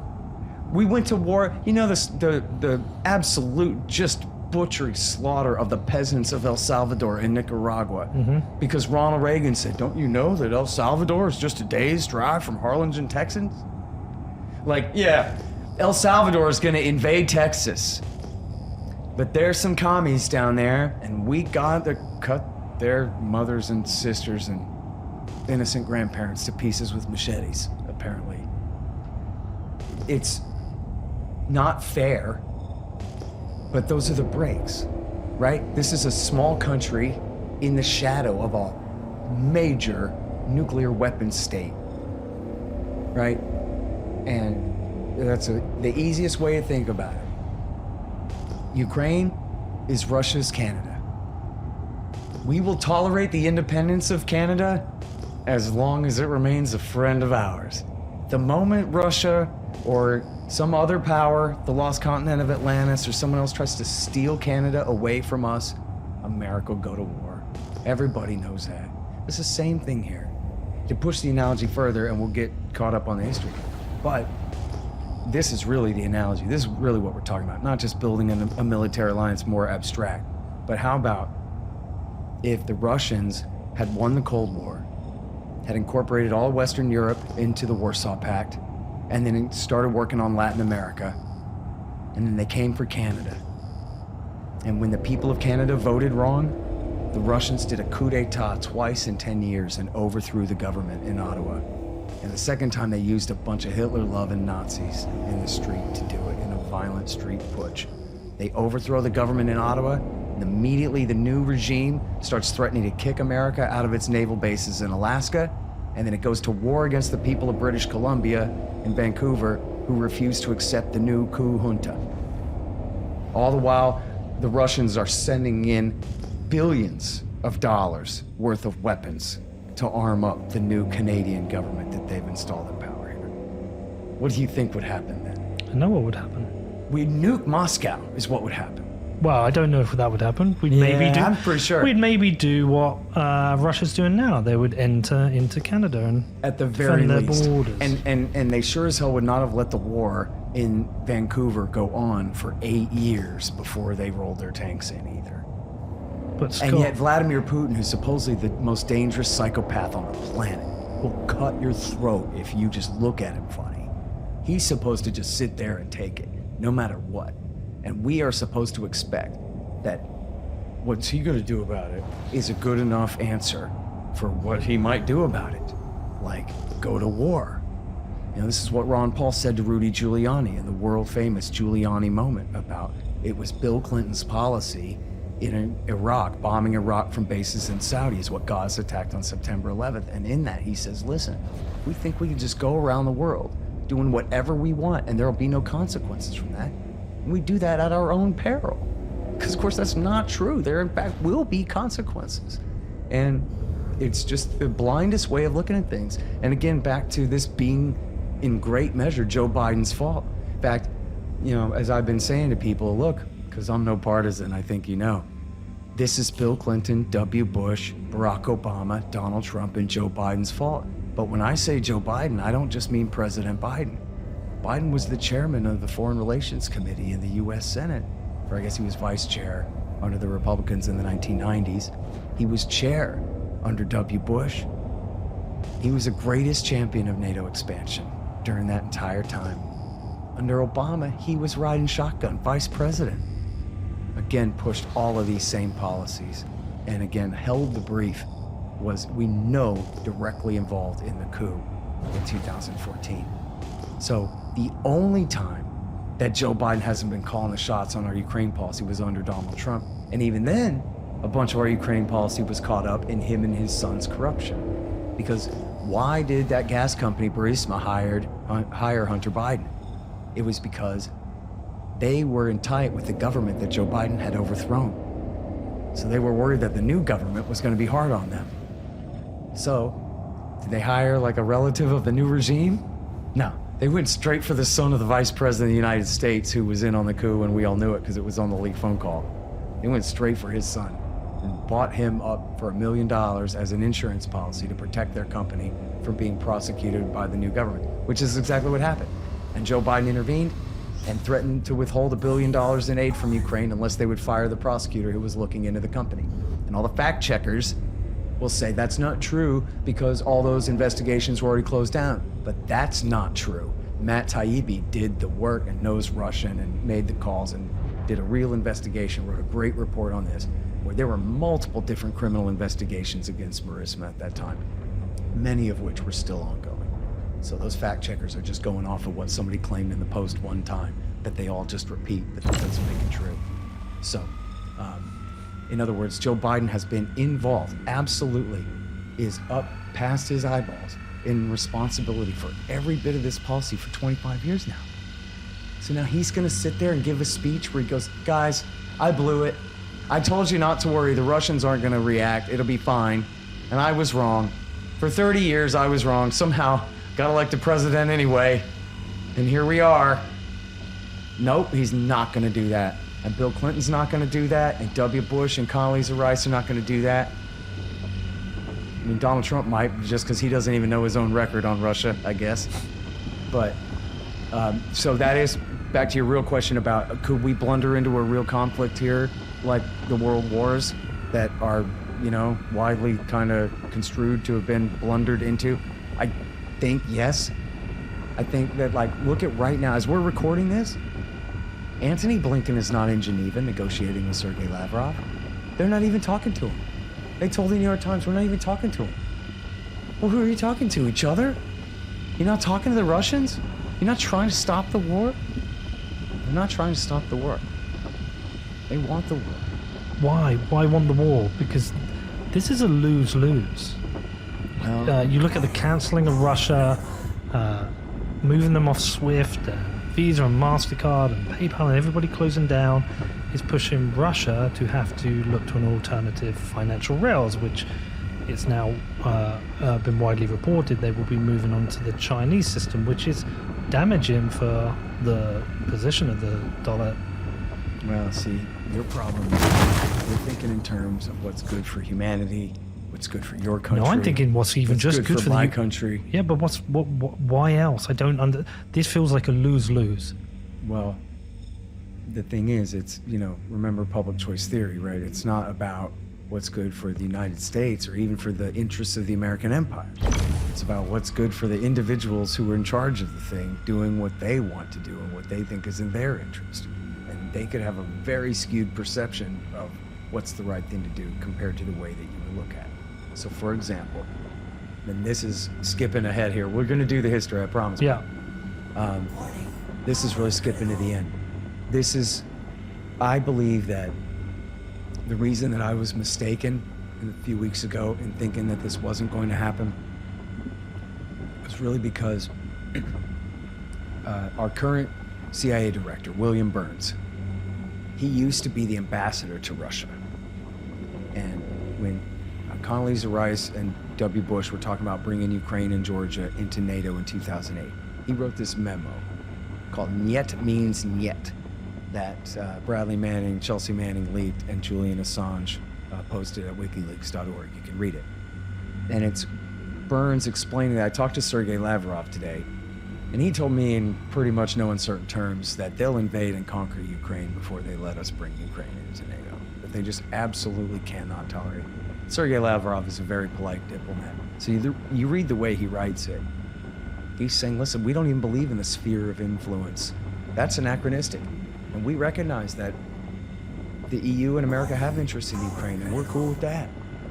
But come on, man, you're gonna bring Ukraine into your military alliance? You realize that that's a whole different thing, and we just can't tolerate that, So I stupidly thought that this guy, who's not a spy, he's a diplomat, he's a lifelong foreign service officer who Biden put in charge of the CIA. He could have picked worse people for CIA director, by the way.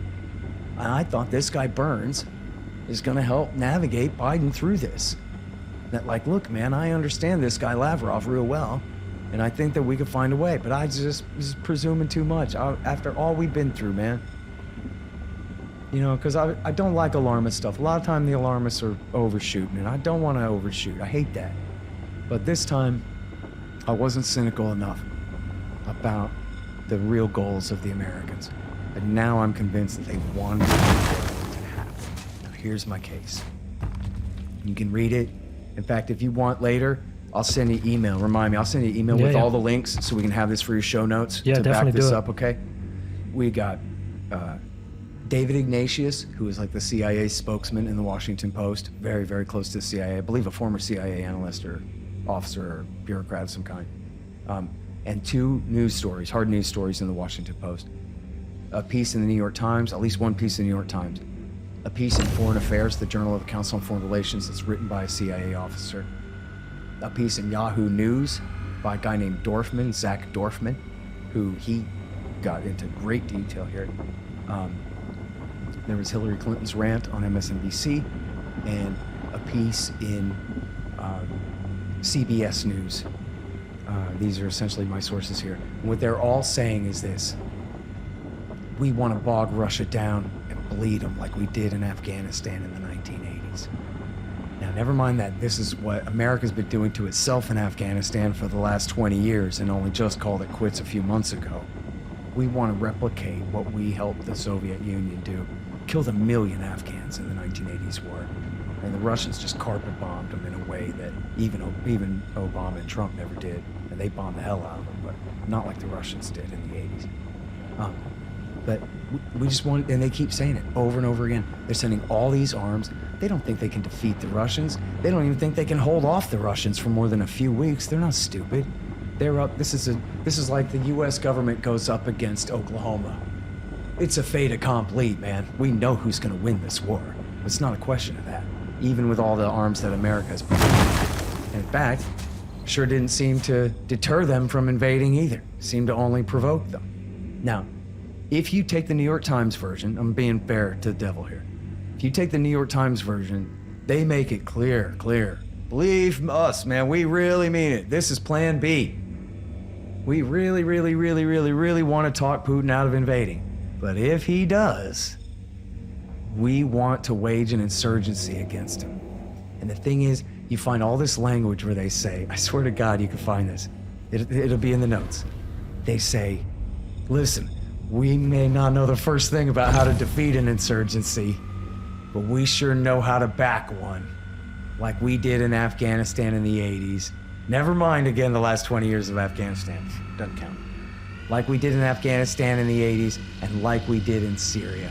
Which, don't you just love that? All the butchery and the rise of the Islamic State and all the suicide bombings and head choppings and 500,000 people killed, millions of people displaced. Syria turned absolutely upside down. A war absolutely at least as bad as Iraq War II or Yemen. Just an absolute catastrophe. And they just brag about it. You know what we did to Syria when we backed all those suicide bombers and tore that country to shreds under Obama? We want to do that again in Ukraine right now. In Europe, we want to do that right now. And we want to give them Stinger, guided anti-aircraft missiles. And the highest tech Javelin shoulder-fired anti-tank missiles. And we want to give them all these trucks, all these weapons. And then who are the stay-behind forces, as they call them? They don't call them Mujahideen, although we'll get to the Mujahideen because they're involved in this too. I've read about that today. That's right, Yeah. So we get back to that in a second, but they call them stay-behind forces. Well, that's a reference to Operation Gladio in Europe in the Cold War. In Western Europe, they had what they called the stay-behind groups, who were right-wing militias who, in the event that the Soviets ever did invade, these would be the core of the insurgency, if it ever went down like that. And it all became a big scandal. You might have heard of this. They all got busted. The P2 Masonic Lodge in Italy got caught because they'd been doing all these assassinations and were involved in all this corruption. And you had like the Grey Wolves in Turkey, who kept the secularist militarists in charge and kept the Islamists out. And in fact, they did a lot of the communist terrorism, I don't know percentage-wise, but a lot of the communist terrorism in Europe in the later Cold War was all false flag, right-wing stuff, you know, doing it set up to make it look like it was the Reds and stuff like that. That was the stay-behind groups. That's what they call them. In fact, so anyway, who are the stay-behinds? This is what they call them right now. That's what they're calling them right now. Who are the stay-behind groups they want in Ukraine? They're a bunch of Hitler-loving Nazis, man. These are the guys, these are the proud grandsons of the Nazis that fought for Hitler in World War II, who perpetrated the Holocaust in Ukraine, killed hundreds of thousands of Poles and Jews. And they were the ones who were the bleeding edge that did the coup in 2014. There were a lot of regular people protesting out in the street, but it was the Nazis who killed the cops and had the snipers shoot the people as the false flag to agitate the crowd, and then seized the government buildings and drove the president out of town. And it was the Right Sector, Svoboda Party, C-14, the Azov Battalion, and these guys are proud Nazis. Swastikas and wolf's angles and, you know, all of their black suns and eagles and whatever, all of their Nazi regalia everywhere. The leader of the Azov Battalion, which is a major part of the Ukrainian National Guard that's been fighting against the pro-Russian separatists in the east, had said that the whole purpose of the Azov Battalion was to lead the fight to rid the Semitic-led Untermenschen from the takeover of the world or whatever crap. I mean, these guys are Nazis, man. And in fact, they're not even like neo-Nazis, like some idiot in Alabama, like sitting in prison or whatever with no shirt or shoes. These are really the grandsons of the Nazis. These are the guys who fought for Hitler, really, in the war. And that's whose side the Americans were on. Now check this out. I'm skipping ahead some more, but we're going to go through chronologically, I promise. But have you guys ever heard of the Chicken Kiev speech? Yeah, I have. George H.W. Bush. Yeah. Okay, so it was called the Chicken Kiev speech by William Safire, the neoconservative hawk at the New York Times. Well, I don't know if he's a neocon. Certainly he was a conservative hawk and a very hardcore Zionist. I don't know if he was ever a leftist or something. Anyway, Safire called it the Chicken Kiev speech. It was written by Condoleezza Rice for H.W. Bush. It's August of 1991. And H.W. Bush goes, essentially, nobody knows this. It's funny as hell. But this is really true, okay? The Bush senior government tried to save the Soviet Union from collapse. They wanted to see the Warsaw Pact states go, but they wanted to see Russia keep the republics, which I'm not exactly sure which all are the republics, but it's definitely the Baltics, Belarus, and Ukraine. I'm not sure if it ever included Slovakia and Slovenia and all that. Well, no, Czechoslovakia didn't. Slovenia may have. But anyway, and I think some of the South Asian stands may have been considered republics. Not that any of these were republics. They were communist dictatorships, by the way. We're just talking about their terminology for them. But anyway, oh God, what was I saying? Chicken Kiev speech. Chicken Kiev. So he's trying to hold the USSR together. And he goes to Kiev and he tells the Central Committee, he says, independence or freedom is not the same as independence. And we will not support, the United States will not support an effort to replace a far-off tyranny with a local despotism. And we warn you against the something passions, that's not what he says, something about the extremism of ethnic resentment and all this. But he's talking about these far right-wing Ukrainian nationalists. And he knows who they are good and well, because he's the former director of Central Intelligence, George Herbert Walker Bush. He knows very good and well who are the extreme right-wing nationalists in Ukraine. They're all the way to the right as far as you can go. And he's warning them, listen, Moscow is giving you freedom right now. You need to be happy with that. But we won't support any move for independence on anything but Moscow's timetable.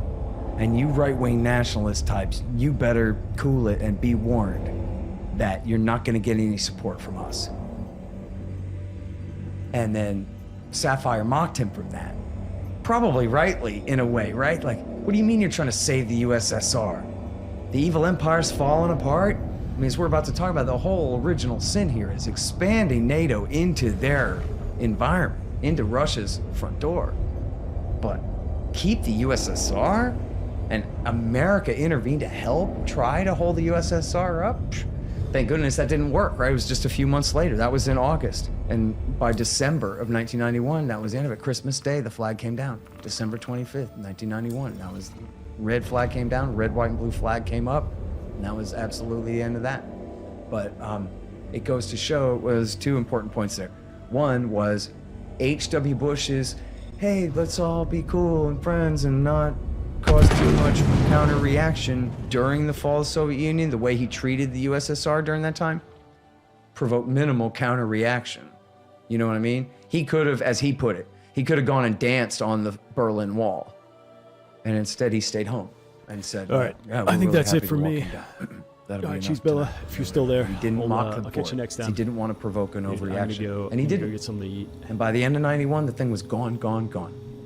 Have a And good then the one. second thing is it reveals that H.W. Bush knew a thing or two about Ukraine and what kind of danger it could be. You could have a brand new war break out here on the northern part of the Black Sea right at the fall of, in this kind of peaceful dissolution of the USSR. You could have a brand new war here. And he wanted them to know, we don't have your back.